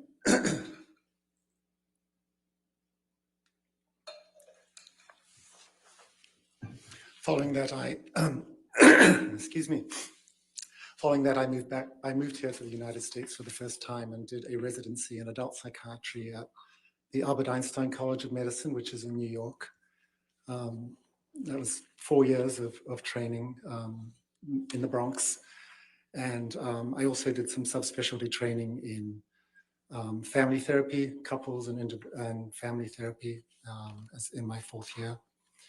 And after that, I moved to California and I've worked at Stanford. I studied at Stanford. I did a fellowship in child and adolescent psychiatry. And I've been at Stanford pretty much since then. Dr. Shaw, what is your current position? I'm a professor of psychiatry in the Department of Psychiatry at Stanford. I also run what's called the Psychiatry Consult Service at the Children's Hospital at Stanford. What, if any, professional certifications have you received? I have what's called board certification in adult and general psychiatry. I obtained that from the American Board of Psychiatry and Neurology in 1991. And then I obtained subspecialty board certification in child and adolescent psychiatry in 1993. Are you a member of any professional organizations in the field of psychiatry? Yes, I am. I'm a member of the American Academy of Child and Adolescent Psychiatry. I'm also a member of the Academy of Consultation Liaison Psychiatry. How long have you been practicing psychiatry? If you include my training in psychiatry residency in the US, that would be since 1985. Is that approximately 35 years? Yeah, I think so. What percentage of your practice involves treating patients? Yeah, approximately 3/4 of my time is working with patients. I work in the pediatric hospital, treating a combination of mainly children and adolescents with severe medical conditions, but also working with parents of children who have severe medical conditions. I also consult to the pediatric emergency room, and we evaluate patients who show up with suicide attempts and other serious situations. What does the remaining quarter of your practice entail? Well, as a professor, I have to do a number of academic activities. So I do research, I do a lot of teaching, I give lectures, I supervise residents, medical students, and fellows in psychiatry. I do some administrative work. Yeah, so it's a pretty diverse, varied day and week. Can you tell the jury a little bit about your research and academic work? Yeah, a lot of my research has involved looking at the issue of trauma and PTSD in parents who have medically fragile children. A lot of these parents are naturally really affected by their child's illness and develop trauma symptoms. So I've developed some interventions to try to help parents, provide support and treatment to reduce their symptoms of trauma. Have you published articles or books in your area of expertise? Yes, I have. I've published approximately 70 or probably closer to 80 peer-reviewed manuscripts in different scientific journals. I've also published a number of book chapters on various topics, approximately 30.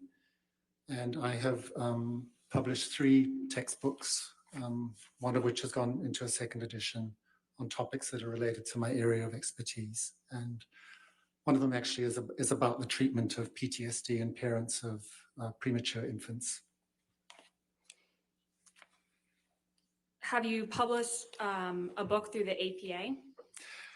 Actually, all of those books were published through the APA, the American Psychiatric Association. They have a publishing house, and that's been my publishing company.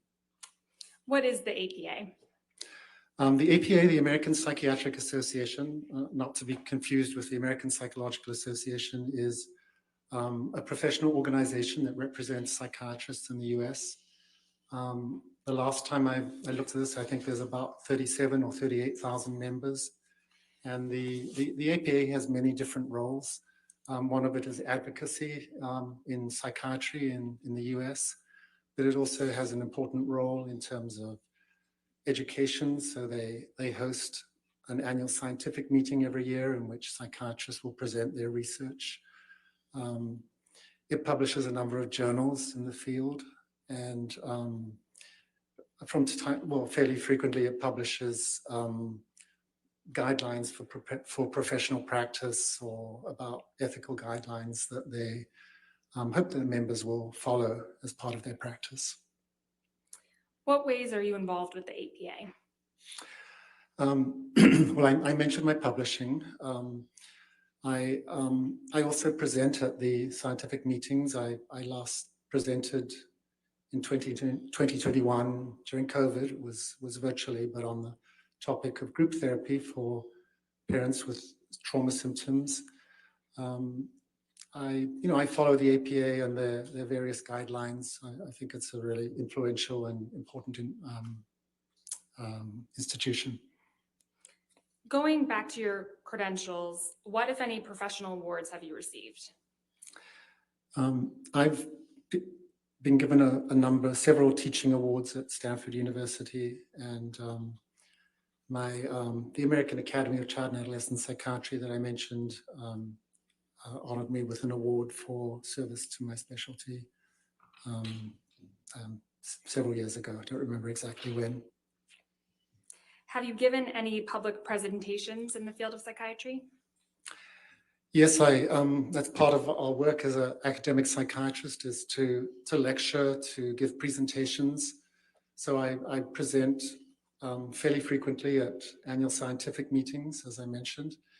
I've been invited to give grand round presentations at different medical centers, including University of Pennsylvania and Harvard. So that's just part of our role is to try to educate our colleagues about our work. Have you testified as an expert in the field of psychiatry before? Yes, I have. On how many occasions? I would estimate in terms of deposition and trial testimony, approximately 50 times in the past 15, 20 years. What type of cases did you testify as an expert in? They're pretty varied. So some of them have been medical malpractice. I've also done a number of cases evaluating victims who've been subject to physical or sexual assault or trauma. What work were you asked to do in this case? My role in this case was to give my opinions about the testimony and opinions of Dr. Spiegel, whom you heard from yesterday morning. And what work have you done to form your opinion? I was present yesterday in court listening to his testimony. I have viewed his depositions. He had 2 depositions earlier this year, and I watched those depositions. I've also read a lot of deposition testimony. For example, testimony by Mr. Depp's psychiatrist, Dr. Blaustein, by his physician, Dr. Kipper, and nurse Debbie Lloyd. I've reviewed depositions by many of the therapists involved in this case, including Dr. Banks, the relationship consultant, Dr. Cohen, who was Ms. Heard's therapist, and I think Dr. Anderson, who I think provided some couples therapy. I've also reviewed the medical records of Dr. Kipper and Dr. Blaustein, and some various email communications. I think a lot of the information that has been talked about here. Thank you. Your Honor, at this time, we'd like to offer Dr. Shaw as an expert in the field of psychiatry. Any objection? We approach. Okay.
All right. So any objection? No objection, Your Honor. All right. So he'll be moved as an expert. Thank you. Dr. Shaw, you testified that you observed Dr. Spiegel's testimony yesterday. Yes, that's correct. And to reorient the jury, can you please generally describe the main areas in which Dr. Spiegel testified? Yes, he. Objection, Your Honor. They heard what he testified to. What's his opinion All right. about? Foundation to reorient them. That's okay. We can move forward. Okay. Do you have an opinion of Dr. Spiegel's testimony? Yes, I do. And what is your opinion? I have a couple of primary opinions. The first is that my opinion is that he violated the ethical principles that are outlined in the Goldwater Rule when he gave his opinions about Mr. Depp, specifically with relationship to personality traits and his cognitive abilities. My second primary opinion would be that Dr. Spiegel's opinions were unreliable and that he had insufficient information. Objection, Your Honor. All right. You're going to approach? Yeah.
Dr. Shaw, you mentioned the Goldwater Rule. What led up to the publication of the Goldwater Rule? The Goldwater Rule came about in response to an incident that occurred during the 1964 presidential election when Senator Barry Goldwater was running as a Republican candidate. And there was a magazine called Fact Magazine that started a campaign to discredit Senator Goldwater. And they obtained a mailing list from the AMA and sent out a single survey questionnaire to about 12,000 psychiatrists in the US, asking if they felt that Senator Goldwater was fit to run for office. And about 2,000 psychiatrists responded, 1,000 of whom expressed very negative opinions about Senator Goldwater and made comments such as, for example, he was a megalomaniac, he was a paranoid schizophrenic, that he had narcissistic personality disorder.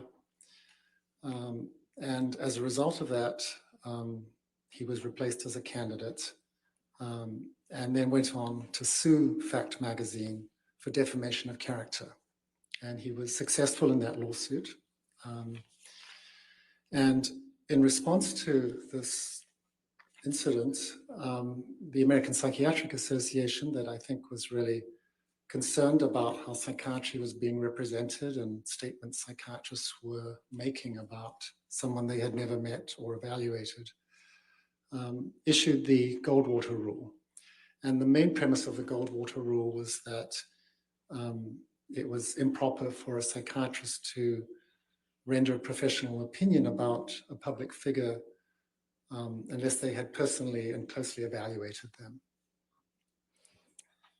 What justifications did the APA provide, other than the ones you mentioned, for enacting the Goldwater Rule? They wanted to make sure that psychiatric illness wasn't being stigmatized. They wanted to ensure that individuals weren't defamed by statements made by a psychiatrist that weren't backed up by medical evidence.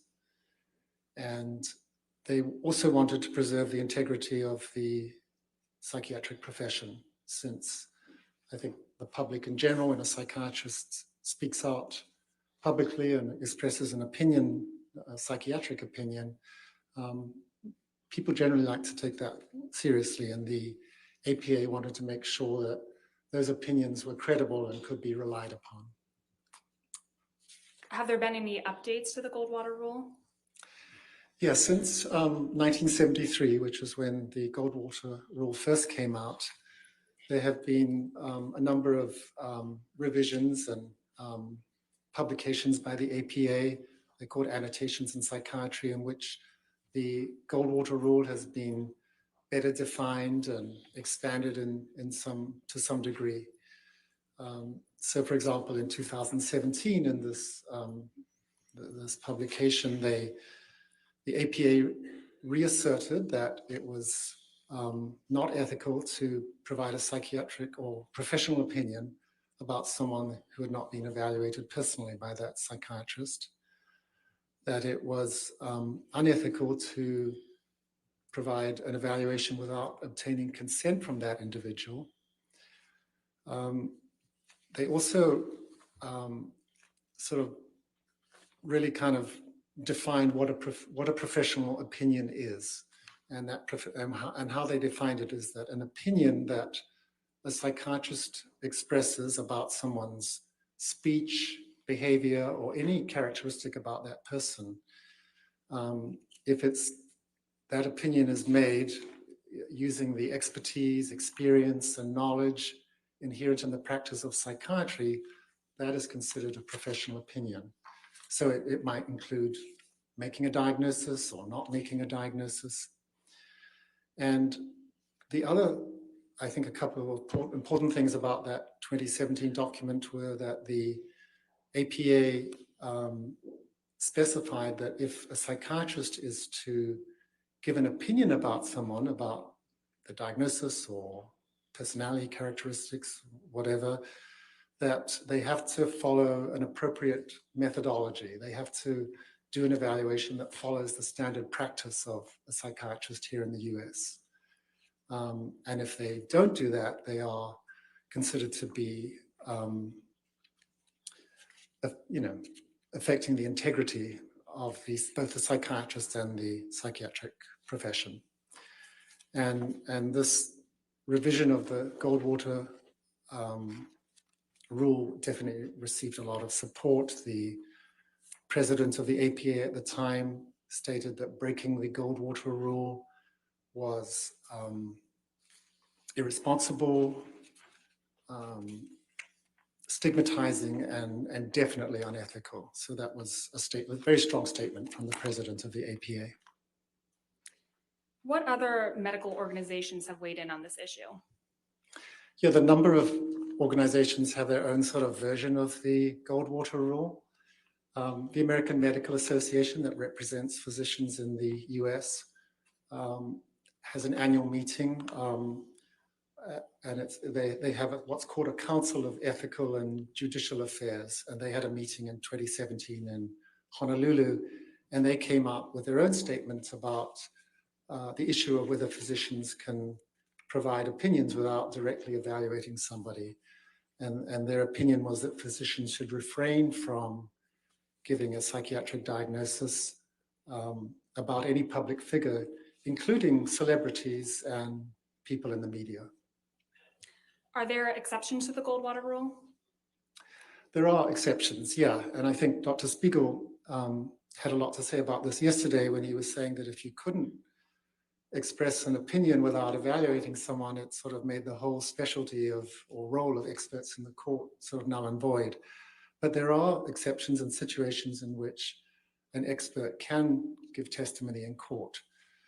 So one good example would be if there was a medical malpractice case, or if there was a case that involved a patient who'd committed suicide and the courts wanted to find out whether the psychiatrist had followed appropriate practice, the expert can review medical records and can give an opinion based on those records, provided those records have sufficient information, for example, about the diagnoses, about the treatment, about how the patient was responding or not responding to treatment.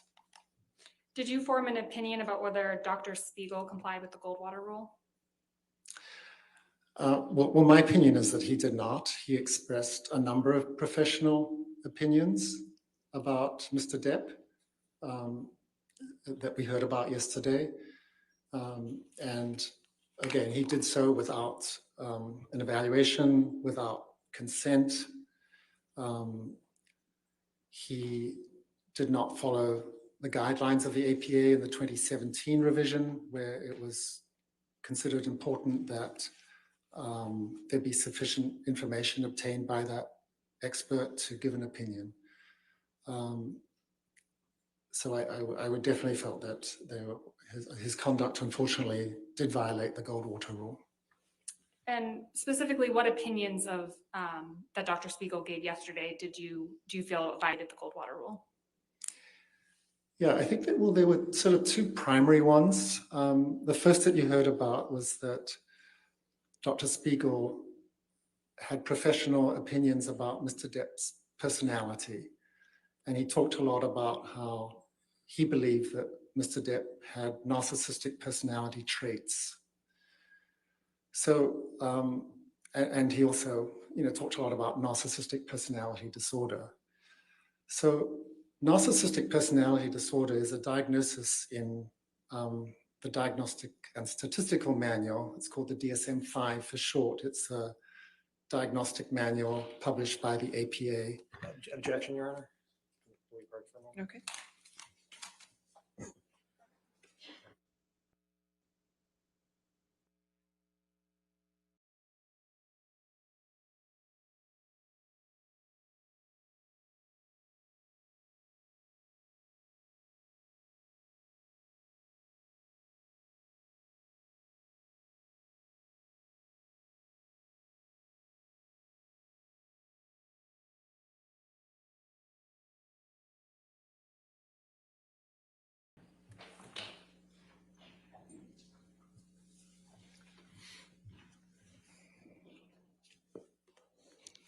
Go ahead, Dr. Shaw, please continue.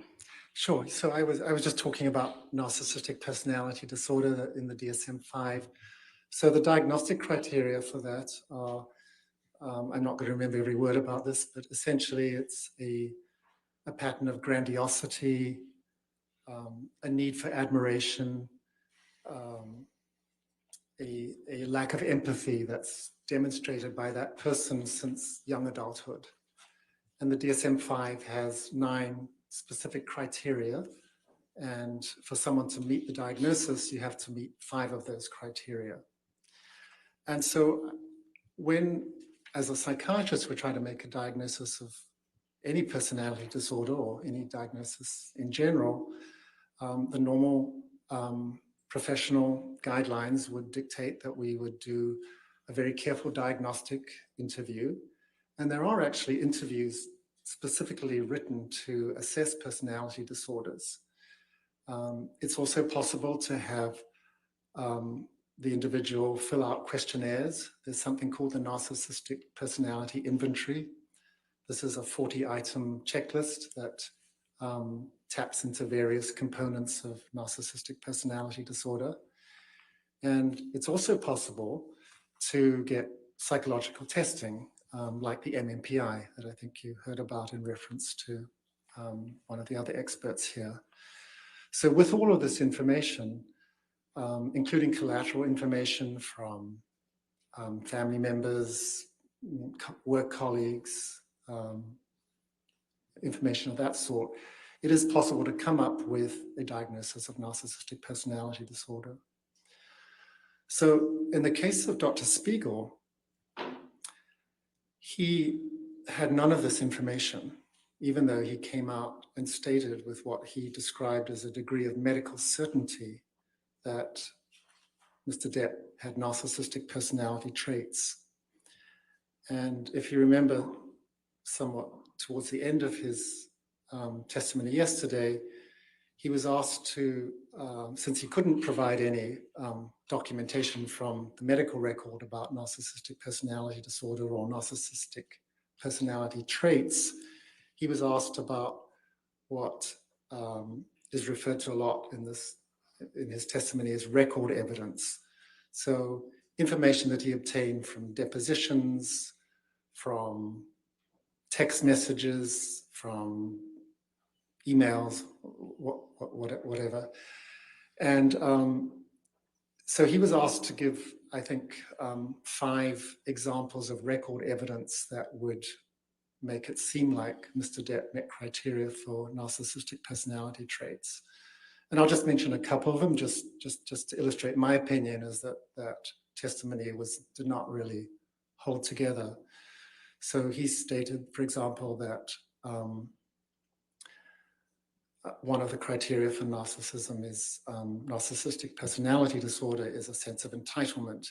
And the example Dr. Spiegel gave is that he believed that Ms. Heard married him for his money.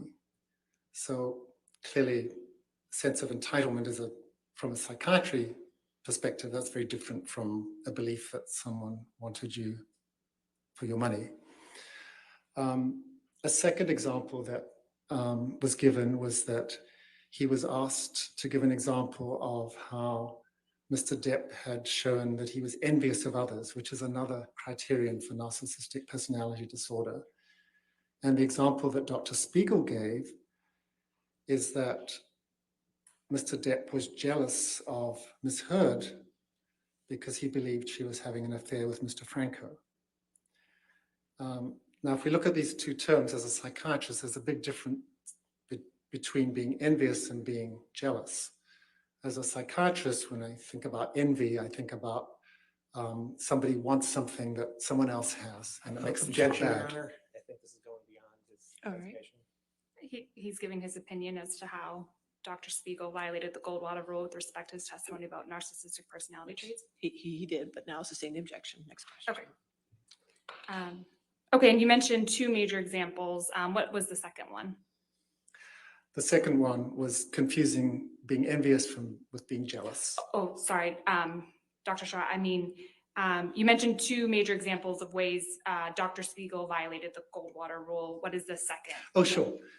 So the other big category had to do with Dr. Spiegel's evaluation of Mr. Depp's cognitive abilities. And his general opinion was that Mr. Depp had deficits in his memory, in his attention, in his processing speed, that he had word-finding difficulties. Again, Dr. Spiegel did not evaluate Mr. Depp, and the information that he relied upon, there were two pieces of information. The first was that he watched a very long deposition that Mr. Depp gave the day after I think he had flown back from London to the East Coast. And he made observations about Mr. Depp's behavior in that deposition, and felt that he could opine or give an opinion about processing speed and other cognitive aspects. He also made reference to something you heard about yesterday, this thing called the mini mental status examination. This is a brief screen for memory and cognitive functioning that is often done. And he testified that Dr. Blaustein had administered the mini mental status examination. And although, from the records, all we know is that— Objection, Your Honor. Sustain the objection. Dr. Shaw, without going into Dr. Blaustein's record, what information does a mini mental exam provide? Objection, Your Honor. It's beyond the scope of his estimation. Overruled as to that limited question. Yeah, so the mini mental status is, it's a series of about 10 or 11 questions and tasks that someone completes, and you get a score out of 30. What Dr. Spiegel testified was that Mr. Depp could not recall 3 words after 5 minutes. And he used that as an example of Mr. Depp having cognitive deficits that he specifically attributed to Mr. Depp's alcohol and substance abuse. And he really did not have sufficient information. I liken a mini mental status exam as it's like taking someone's temperature. If it's elevated. Objection, Your Honor, and I think it's going beyond. I'll sustain the objection. Now it's probably a good time for a break. Okay, sure. All right, ladies and gentlemen, I know you had a break, but we didn't. So we're going to go ahead and take our afternoon break for 15 minutes. Do not discuss the case and do not do any outside research, okay? You can stay right there, Doctor.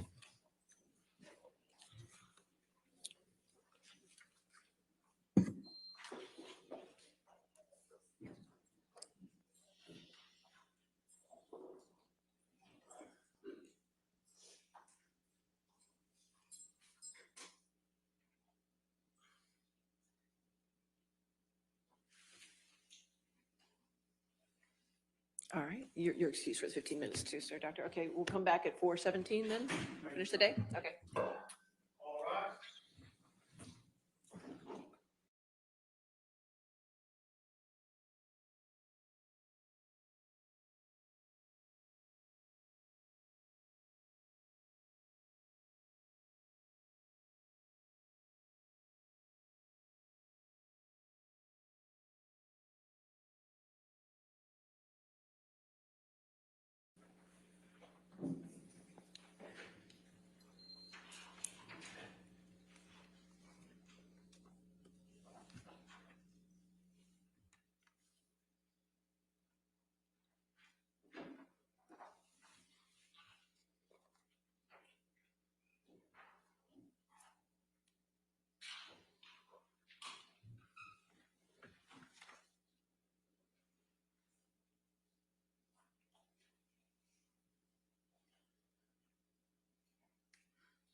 Thank you. You may be seated.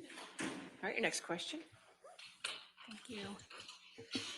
Dr. Shaw, is the Goldwater rule limited to diagnoses? It's not. It's includes all professional opinions. Do you agree with Dr. Spiegel that the Goldwater rule doesn't apply to expert witnesses? I don't agree, no. How could Dr. Spiegel express an opinion without violating the Goldwater rule? This has actually been a topic that's been written and published about. So it is possible for someone to give testimony about a matter without interviewing someone. And there's certain sort of ways that it should be framed.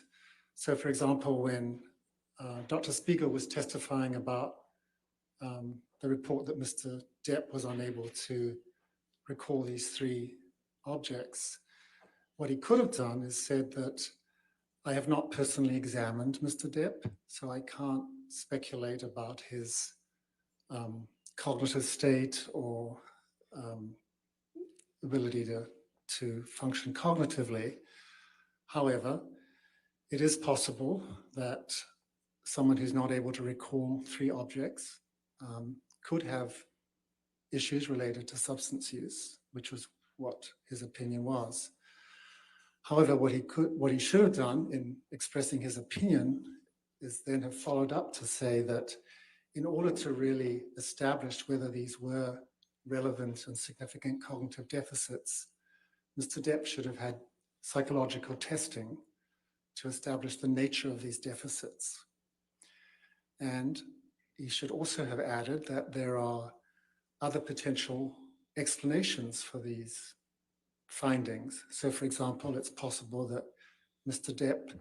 Objection, Your Honor. He's now going past the designation. I think he's just opining as to, or is responding to Dr. Spiegel's testimony yesterday. No, he's opining as to what Dr. Spiegel could have said, but it's past the, whether he put out the All whole right, order. if we can move on. Okay. Who is qualified to give an opinion about cognitive deficits and processing speed? It would have to be someone who could conduct the type of neuropsychological testing that I was mentioning. You can't establish the presence of cognitive deficits without Objection, a Your Honor. battery of tests. Objection, again, this is beyond the cold water. Overruled. You can't establish cognitive deficits without appropriate neuropsychological testing. And that can only be done by a psychologist or neuropsychologist.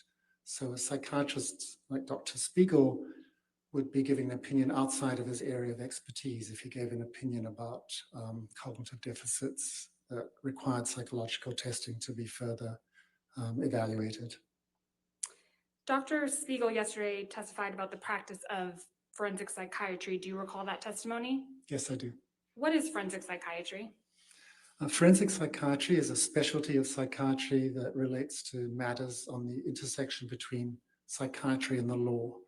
So, for example, what we're doing today is forensic psychiatry, where a psychiatrist comes into court and gives an opinion about a matter to help the court may come to an opinion. Are there professional standards that govern the practice of forensic psychiatry? Yes, there are. And what organizations have issued those standards? One of the primary organizations that has issued guidelines about the practice of forensic psychiatry is called the American Academy of Psychiatry and the Law. This is an organization that represents forensic psychiatrists. And it has published guidelines about what constitutes an ethical and sound practice of doing a forensic assessment and providing a psychiatric opinion. So this guideline, I think was published in 2015, actually contains many elements that are consistent with the Goldwater Rule. So for example, it states that for a forensic assessment to be done, there has to be informed consent, and there should be a very thorough, comprehensive evaluation that would include viewing past records, past psychiatric history. It would include doing what's called a mental status examination, which is a careful evaluation of someone's mood, cognition, things of that nature. And the guidelines do state that it is reasonable or permitted to provide an opinion without an evaluation. But if you're going to do that, there's some things that you have to really make clear in your opinion when you express that opinion. And the first is that you have to acknowledge the limitations of your opinion and not, like Dr. Spiegel, say that his opinion was held with a degree of medical certainty. You have to explain what's missing, what data you did not have that you were not able to rely upon in coming to that opinion. You also have to talk about what additional information you would need to come to that opinion. And even though these guidelines say it's permissible to do this, the text is still, I think,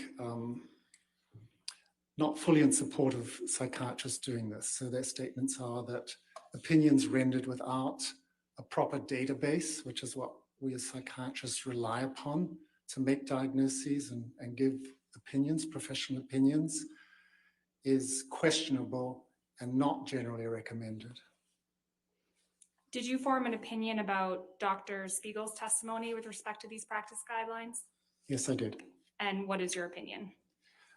Well, my opinion is that he did not follow those guidelines. So, for example, he did not have consent. He did not do even a basic evaluation of Mr. Depp. When he gave his opinions, as I just mentioned, he said they were opinions that he had to a degree of medical certainty, and he did not make any statements about what other additional information he would have wanted to make that opinion. So, for example, when asked about should neuropsychological testing be performed, he said most patients don't have access to that, which is actually not at all true. I mean, every medical school has neuropsychologists that can do testing. So I think that was an unfortunate statement. So I think those are the primary ways in which the Goldwater rule was violated, and the practice guidelines were not adhered to. Dr. Shaw, yesterday Dr. Spiegel was talking about correlation and causation. What is the difference between correlation and causation? Objections, it's not in this designation. It is, we can approach and I can show you. All right.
Go ahead, Dr. Shaw.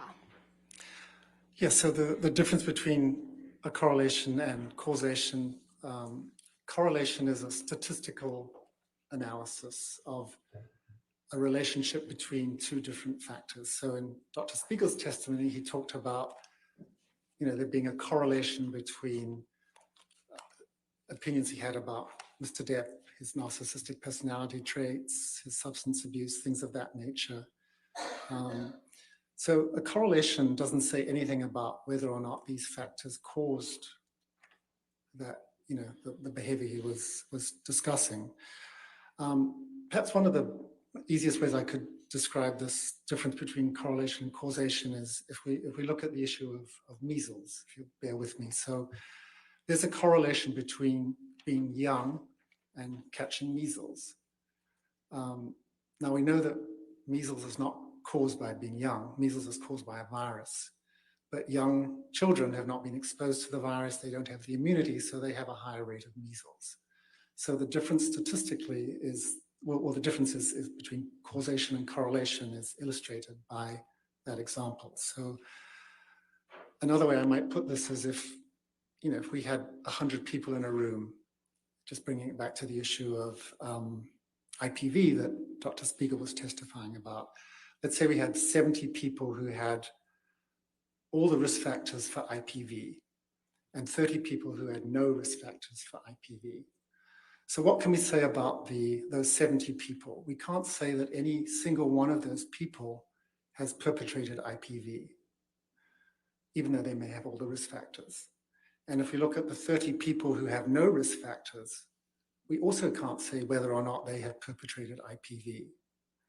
So the actual presence of risk factors for IPV that Dr. Spiegel was talking about, they say absolutely nothing about what happened in this case. Thank you, Dr. Shaw. Nothing further. All right, cross-examination.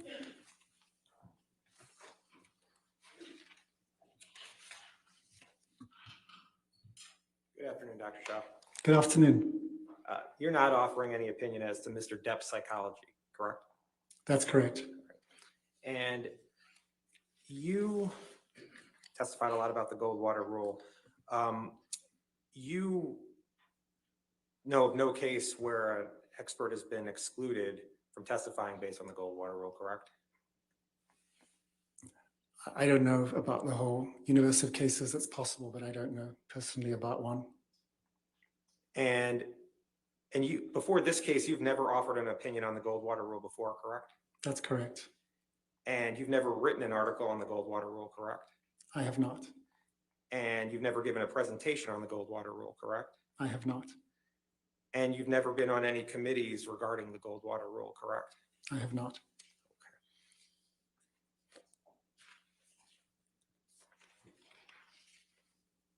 And you agree that you've testified that there are exceptions to the Goldwater rule about having to interview the subject, right?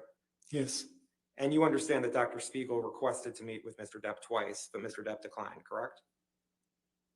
I'm aware of that. And Dr. Spiegel stated in his designation and at trial yesterday that he did not meet with Mr. Depp, right? Yes. Can we put up Defendant's Exhibit 1904?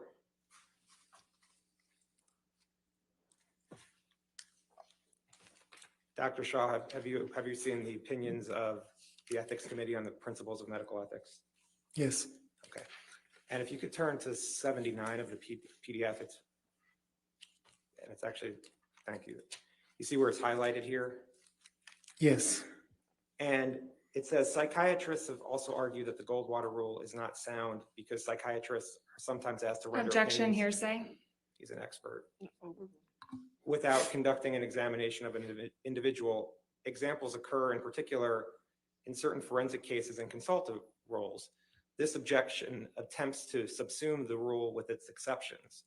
What this objection misses, however, is that the rendering of expertise and/or an opinion in these contexts is permissible because there is a court authorization for the examination or an opinion without examination. And this work is conducted within an evaluative framework, including parameters for how and where the information may be used or disseminated. You see that? I do, yes. And this court authorized Dr. Spiegel to testify in this case, correct? Yes. Okay, thank you. I have nothing further. All right, redirect.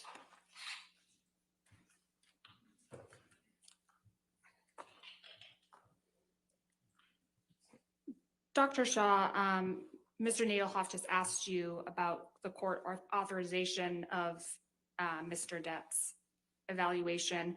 Are you aware that the court has twice denied Ms. Heard's request for an evaluation of Mr. Depp? I heard that yesterday in testimony, yes. Okay, thank you. Nothing further. All right, thank you, sir. You can either have a seat or you can leave. Thank you. Your next witness.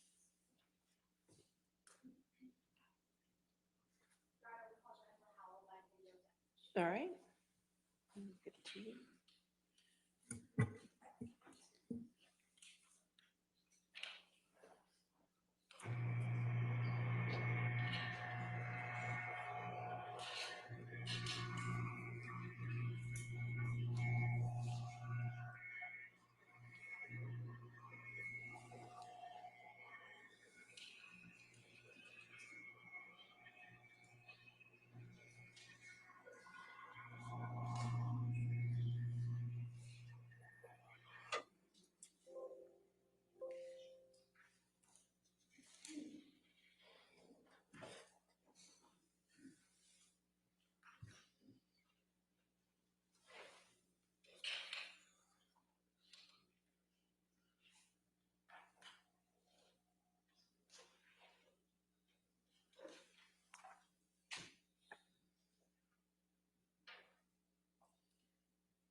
Please state your name and address for the record.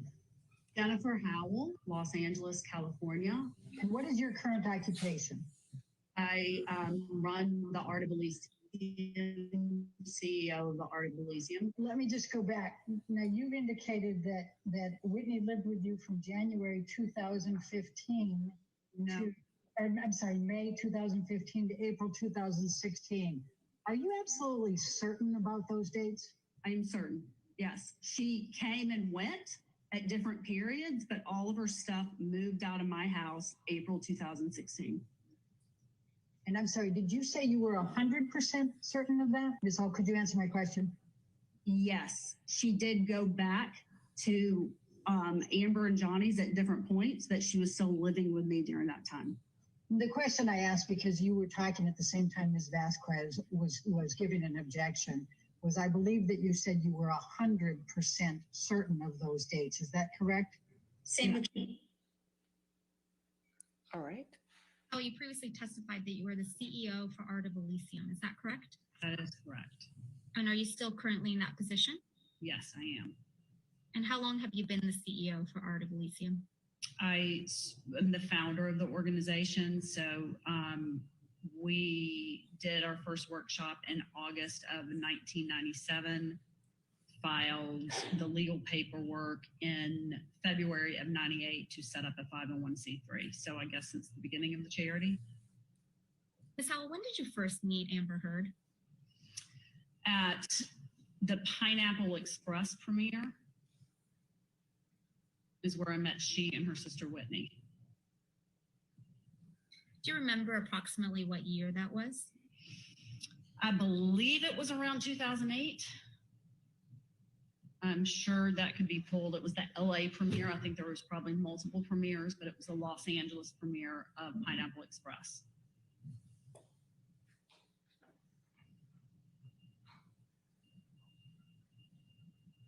Was Ms. Heard there with Mr. Depp? No, this was long before. I was a guest of James Franco, and Amber was in the movie. And so I met she and her sister at the, to be specific, at the after party of the premiere. Did Ms. Henriquez end up working for Art of Elysium at some point? Yes, she did. What year did Ms. Henriquez begin working with Art of Elysium? I believe it was in 2014. I don't have those documents right in front of me. I believe it was leading into the year Amber was receiving the award. And what was Ms. Henriquez's position at Art of Elysium? Art salon manager, director. Does Ms. Henriquez still work for Art of Elysium? No. When did that end? Oh, 2015, I believe. Each time you saw Mr. Depp, did you ever see him doing any illicit, illegal drugs? Never. Did you ever see him consuming excessive amounts of alcohol? Never.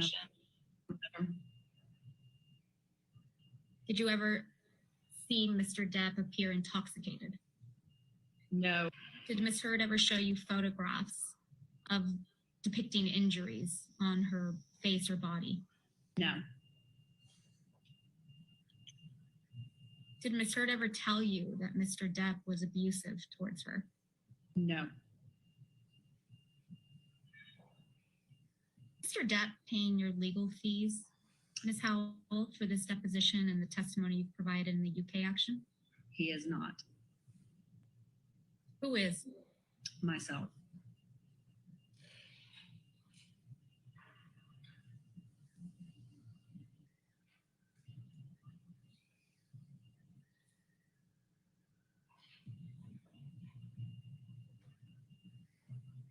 Do you feel any particular sense of loyalty towards Mr. Depp?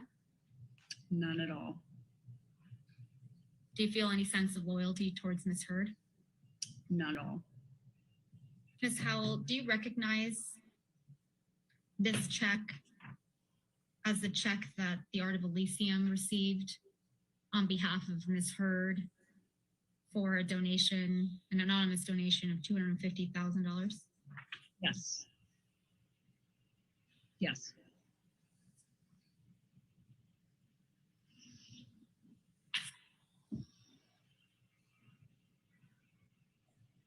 I believe you testified previously that you understood that the anonymous donor was Elon Musk. Is that true? Yes. If I could please have Exhibit 4 brought up. And for the record, it's based on JH 22 through 29.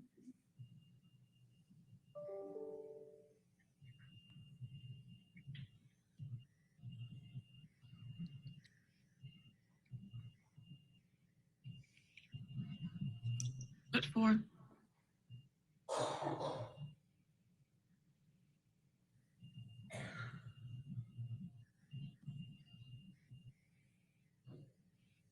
Do you recognize this document Ms. Howell, and if you need to scroll through the 8 pages, feel free.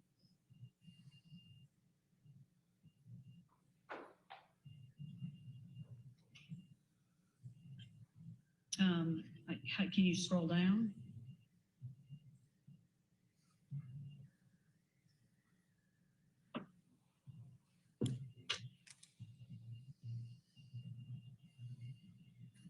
Yeah, I recognize that. And what is this? That is an email, I believe I sent to Whitney. Scrolling up to the first page of this attachment, who is Marcel? Paraso? Sure, Paraso. He is one of my oldest friends in Los Angeles who has served as a board member of the Art of Elysium and is one of my biggest confidants here in LA, kind of for the course of my career.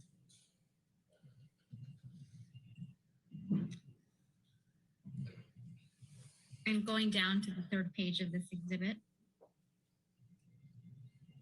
Thank you.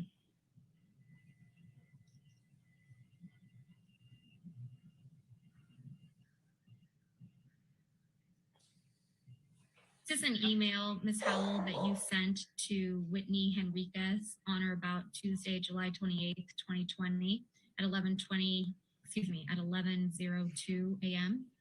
It is. This is a true and accurate copy of an email exchange that you sent to Ms. Henriquez. Yes, I believe I'm the one who gave that. Yes, it is. And then did you forward this email exchange and the attachments to Marcel Parasau? Yeah, I asked him to keep it for me. Why did you send this email and letter to Ms. Henriquez? Because I've struggled very much with what to do in a situation that I love someone who I know is doing something very wrong, and I know that they're doing it because they're trying to protect their sister, and I'm trying to protect her, and I'm just trying to get her to wake up and do the right thing, which is tell the truth. It's the only thing that can help everybody involved in this case. Ms. Howell, do you recall submitting a witness statement in the United Kingdom? Yeah, they basically just called to verify the witness statement that was submitted previously. And do you recognize this document to be the witness statement and the declaration that you submitted in the UK? And if you want to scroll down to look at it.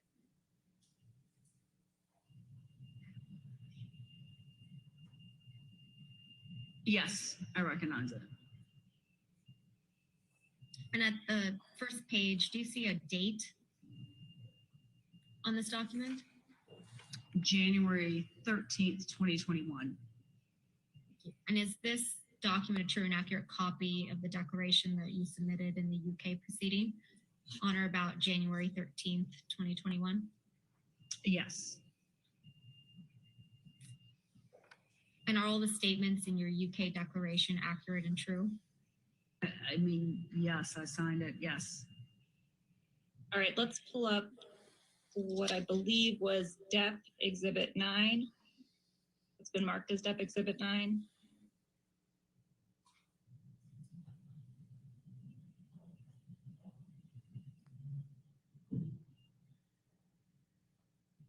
Exhibit 9.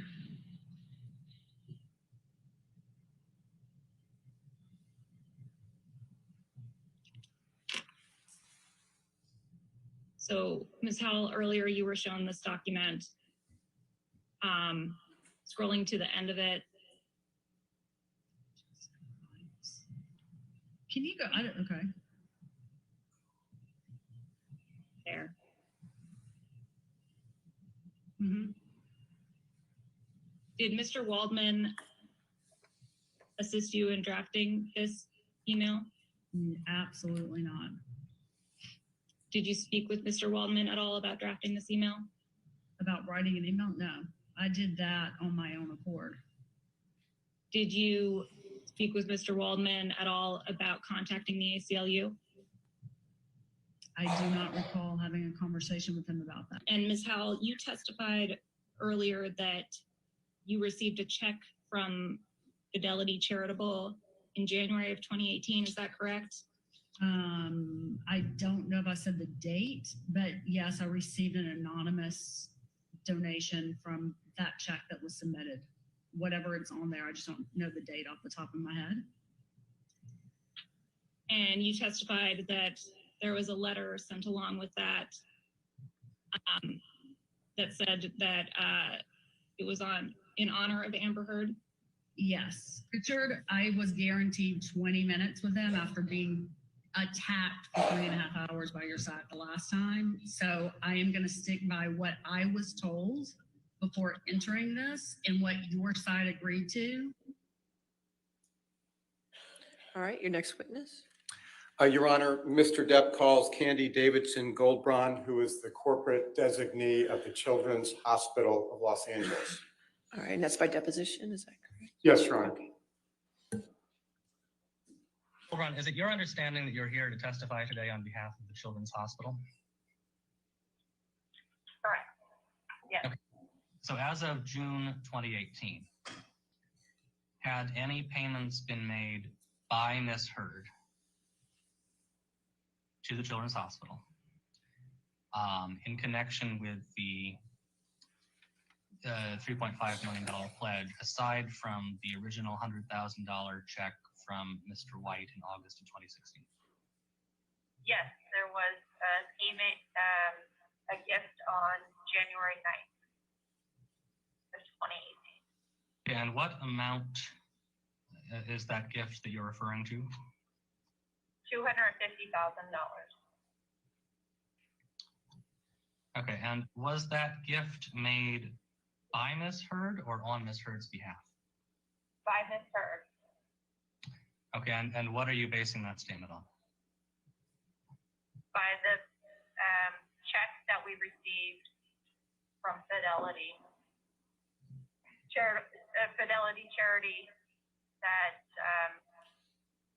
came to Children's Hospital. What is this document? The letter to Mr. White from myself inquiring about further installments on the pledge that had not been fulfilled. And why did you write this to Mr. White on June 14th, 2019? I was trying to figure out if there were any other payments coming from Mr. White to fulfill the pledge, because Children's Hospital Los Angeles had not received any other correspondence from him. And what is this document? It is a letter to Ms. Gottlieb from myself on behalf of Children's Hospital Los Angeles, inquiring about additional gifts, pledge payment installments. This letter appears to be directed to Miss Amber Heard, care of Jody Gottlieb. Is that correct? Correct. Who's Jody Gottlieb? In the Children's Hospital Los Angeles record, Jody Gottlieb was our contact for Miss Amber Heard. Ms. Goldbraun, why did you send this letter to Ms. Heard and Ms. Gottlieb? I was trying to see if the pledge was going to be fulfilled or not. In your experience, is it common practice for anonymous donors when making donations to, in one paragraph, state that they wish to remain anonymous, and in the very next paragraph, identify themselves? Yes. That is common? It is common for donors to want to remain anonymous publicly, but allow the charity to know who they are. Between June 2018 and the dates on which you sent the letters to Ms. Heard and Mr. White in June of 2019, were any additional funds received from Ms. Heard? No. Okay, so as of June 2018, a total of $250,000 had been received as far as the Children's Hospital is concerned from Ms. Heard. And that was the same amount that had been donated a year later in June of 2019. Is that accurate? Correct. As of the date of this deposition, March 30th, 2021, how much in total has Ms. Heard donated to the Children's Hospital? For this particular guest, in her lifetime, From 2016 to present. $250,000. Ms. Goldbrun, you recall we were speaking about this letter a few minutes ago? Correct. All right, and this was a letter that you sent to Ms. Heard, correct? Correct. Did you ever get a response to this letter? No. As of October of 2018, how much money had Ms. Heard directly donated to the Children's Hospital? $250,000. As of March 30th. I'm sorry, I didn't hear the end of that. Sorry, I just realized, you said October 2018? Correct. Okay, yeah. $250,000. Okay. As of March 30th, 2019, how much money had Ms. Heard directly donated to the Children's Hospital?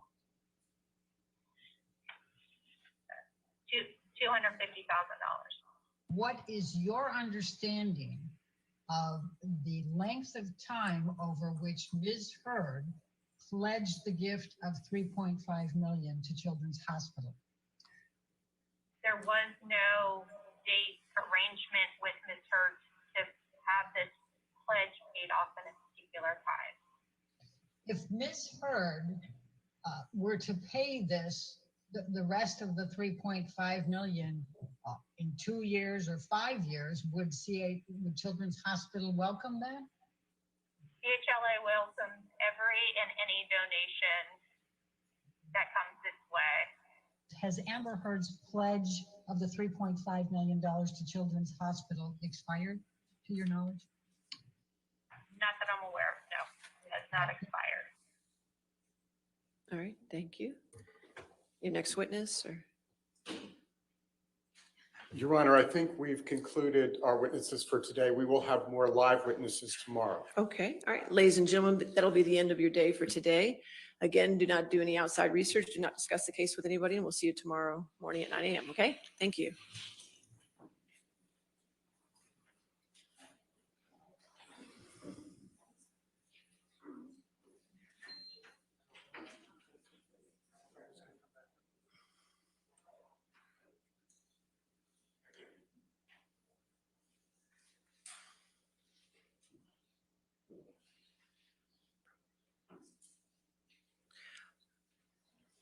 All right, you want to have a seat for just a moment because we do have a few proffers going to be done.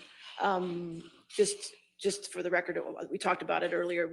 I will charge the 30 minutes extra time for today to the plaintiff's team so we can stay on time. Understood, Your Honor. Okay, all right, and I believe, Mr. Rodenborn, you had some proffers you wanted to do for testimony. We did, for Your the, Honor, for the record. testimony in a few exhibits. Mr. Nadelhoff is actually. Okay, Mr. Nadelhoff, if you want to proffer testimony for the record as to testimony that the court has sustained objections.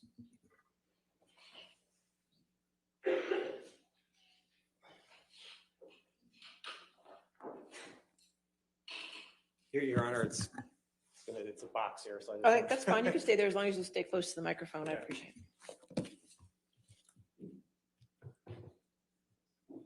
And Your Honor, what I will do is I'll explain what we're proffering the evidence for, and then we have copies.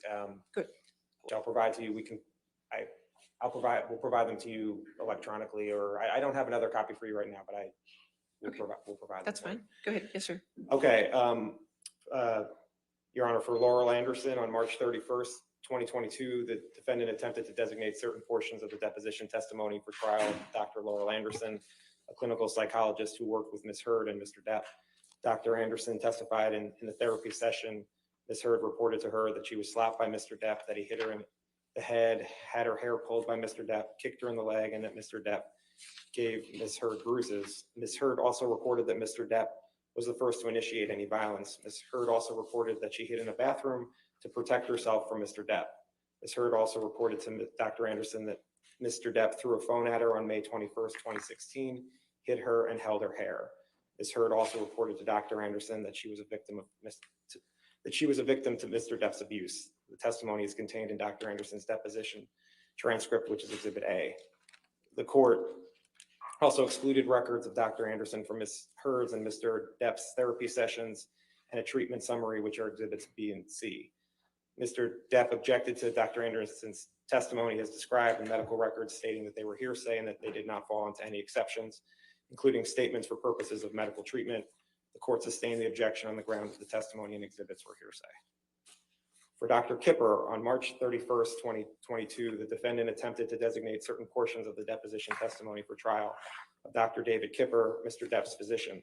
Dr. Kipper testified Ms. Heard voiced concerns of Mr. Depp's behavior while on drugs and alcohol, that Mr. Depp tried to fight and push Ms. Heard while he was attempting detox on his island, and that she found lots of cocaine in February 2016. Dr. Kipper also testified he told Mr. Depp to, quote, bury the dragon, which referred to the bad feelings that Mr. Depp has inside him. This testimony is contained in Dr. Kipper's deposition transcript, which is Exhibit D. Dr. Kipper also testified about an email he wrote explaining Mr. Depp's detox treatment. In the email, Dr. Kipper wrote to Mr. Depp's sister that Mr. Depp had fundamental issues with anger, romanticized the drug culture, and had no patience if his needs were not met. This email is Exhibit C. Exhibit E. Mr. Depp objected to Dr. Kipper's testimony and the email stating it was hearsay, that it did not fall into any exceptions, including statements for purposes of medical treatment. The court sustained the objection on the ground that the testimony and exhibits were hearsay. Deborah Lloyd. On March 31st, 2022, the defendant attempted to designate certain portions of the deposition testimony for trial of Debbie Lloyd, Mr. Depp's nurse. Ms. Lloyd testified Ms. Heard voiced concerns about Mr. Depp's behavior while on drugs and alcohol, and that Mr. Depp worked himself up into a rage and was trying to fight Ms. Heard while he was attempting detox on his island. This testimony is contained in Ms. Lloyd's deposition transcript, which is Exhibit F. Also, Ms. Lloyd kept nursing notes on these issues that she testified to, which is Exhibit G. Mr. Depp objected to Ms. Lloyd's testimony and portions of the nursing notes stating it was hearsay that did not fall into any exceptions, including statements for purposes of medical treatment. The court sustained the objection on the ground that the testimony and portions of the nursing notes were hearsay. Aaron Borum Filati. On March 31st and April 1st, 2022, the defendant attempted to designate certain portions of the deposition testimony for trial of Ms. Filati, Ms. Heard's, and Mr. Depp's nurse. Ms. Filati testified that Ms. Heard reported to her on December 16th, 2015, that Mr. Depp headbutted Ms. Heard in the forehead. This also was contained in Ms. Filati's nursing notes, which is Exhibit H. Ms. Filati further testified that Ms. Heard reported being freaked out after the December 2015 incident and testified to text messages between herself and Ms. Heard, where Ms. Heard reported the incident of abuse. These text messages are Exhibits I, J, K, L, and M. Ms. Filati also testified that on May 21st, 2016, Ms. Heard reported that Mr. Depp became completely delusional and crazed and hit Ms. Heard in the face while she was on the phone with I.O. Tillett Wright. Ms. Filati testified to text messages reporting this as well, which are contained in Exhibit N. The testimony is contained in Ms. Filati's deposition transcript, which is Exhibit O. Mr. Depp objected to Ms. Filati's testimony, portions of the nursing notes, and the text messages referenced stating it was hearsay that did not fall into any exceptions, including statements for purposes of medical treatment. The court sustained the objections on the grounds that the testimony and portions of the nursing notes and the text messages were hearsay. Amy Banks, Dr. Amy Banks. On April 29th, 2022, the defendant attempted to designate certain portions of the deposition testimony for trial of Dr. Amy Banks, a clinical psychologist and relationship consultant who worked with Ms. Heard and Mr. Depp.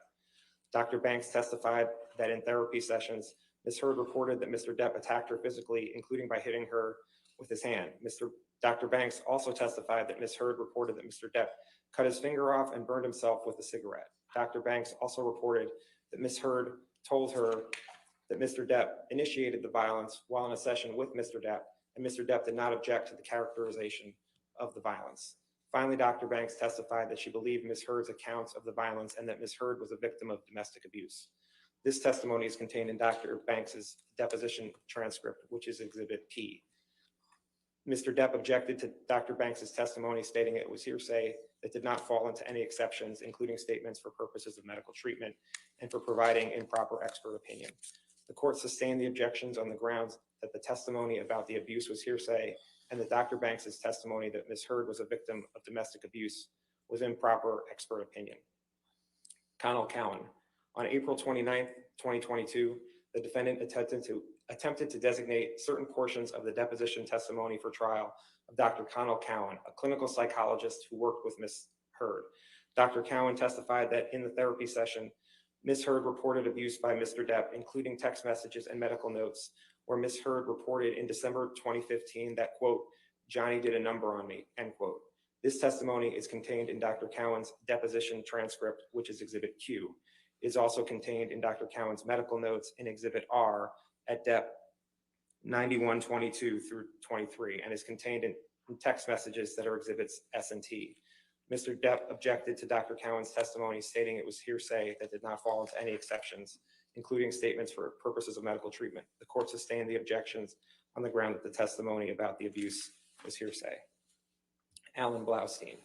On April 29th, 2022, the defendant attempted to designate certain portions of the deposition testimony for trial of Dr. Alan Blaustein, a clinical psychologist who worked with Mr. Depp. Dr. Blaustein testified that in the therapy sessions, Mr. Depp reported that he had cut himself as a child and burned himself with cigarettes. Dr. Blaustein also testified about the drugs that Mr. Depp was on as reported to him by Ms. Lloyd. This testimony is contained in Dr. Blaustein's deposition transcript, which is Exhibit U. This information was also contained in emails, which are Exhibits V, W, and X. Mr. Depp objected to Dr. Blaustein's testimony regarding the cutting and burning himself as speculation, and the testimony regarding the drugs Mr. Depp was taking as hearsay that did not fall into any exceptions, including statements for purposes of medical treatment. The court sustained the objections on these grounds. Bonnie Jacobs. On May 4th, 2022, the defendant attempted to introduce into evidence the treatment notes of Dr. Bonnie Jacobs, a clinical psychologist who worked with Ms. Heard. The treatment notes show Ms. Heard reporting abuse by Mr. Depp, including sexual violence. The treatment notes are Exhibit Y, and based on the court's ruling, the defendant did not call Bonnie Jacobs as a witness. Mr. Depp objected to Dr. Jacobs' notes as hearsay that did not fall into any exceptions, including statements for purposes of medical treatment. The court sustained the objections on those grounds. I have some more. Give me a moment. As long as you don't just keep turning every page in that book. No, because it I'm is not not. staying for that. It is not. Okay.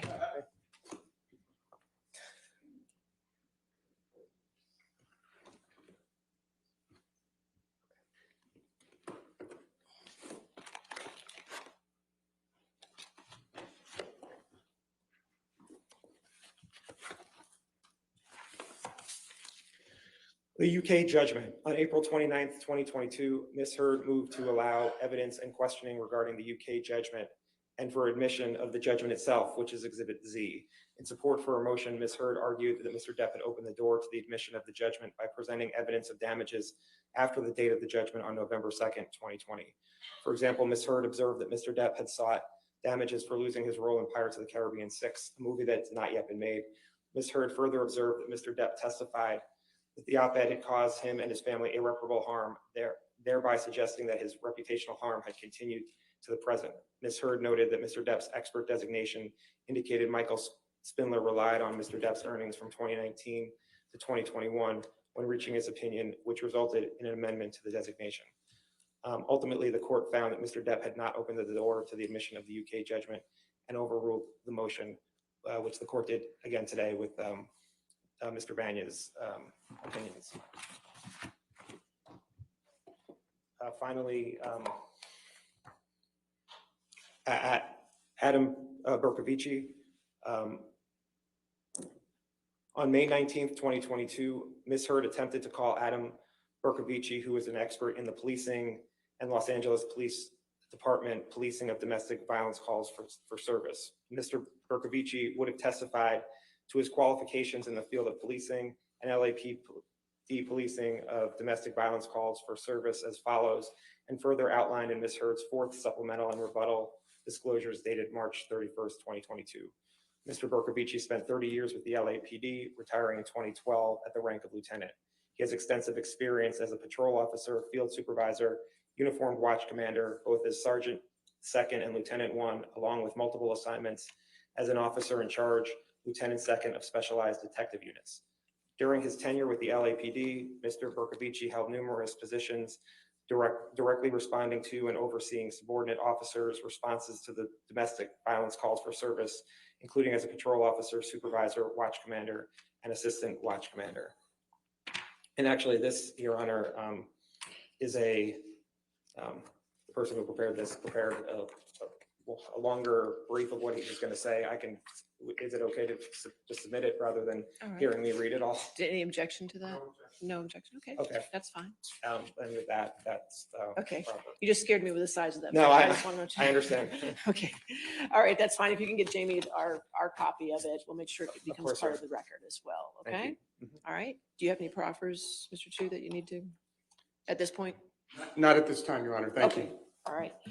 Then I think there's just a couple of things I need from you, like tomorrow, let me, by the end of the day tomorrow, if I could get clean jury instructions without the cites on them for the ones that have been admitted, and also the verdict forms as well, if that's been worked out, okay? Your Honor, we sent revised jury instructions to them yesterday morning and a revised verdict form today, so just waiting to get Okay, that. But we'll sure. coordinate. All right, thank you. And you're working with Jamie about some exhibits. There's some that were, both sides noted that were in evidence that are not. So I want to make sure everybody gets everything cleared up. You're caught up? Okay, good. All right, just keep that going so we can get that, make sure that's taken care of. As far as time left, Sammy, today, I can give you a rough estimate for two reasons. One, you had some depositions, so make sure you give the breakdowns to Sammy about those. And two, Sammy wasn't here today. He had a mandatory CLE that he had to do. So I just did a rough estimate, and I want to qualify that as a rough estimate. But it looks like the plaintiff has used about 5 hours today, and the defendant used about 1 hour and 15 minutes. That's what I have. Okay. And again, that's a rough estimate, so don't expect them to be the same. But Sammy's going to get to it this evening and send you an email this evening with the actual accurate times. Okay. Anything else? No, thank you, Your Honor. Thank you. All right. No, Your Honor. Okay. Thank you. Have a good evening. We'll see you in the morning. You too. Thank you. All right.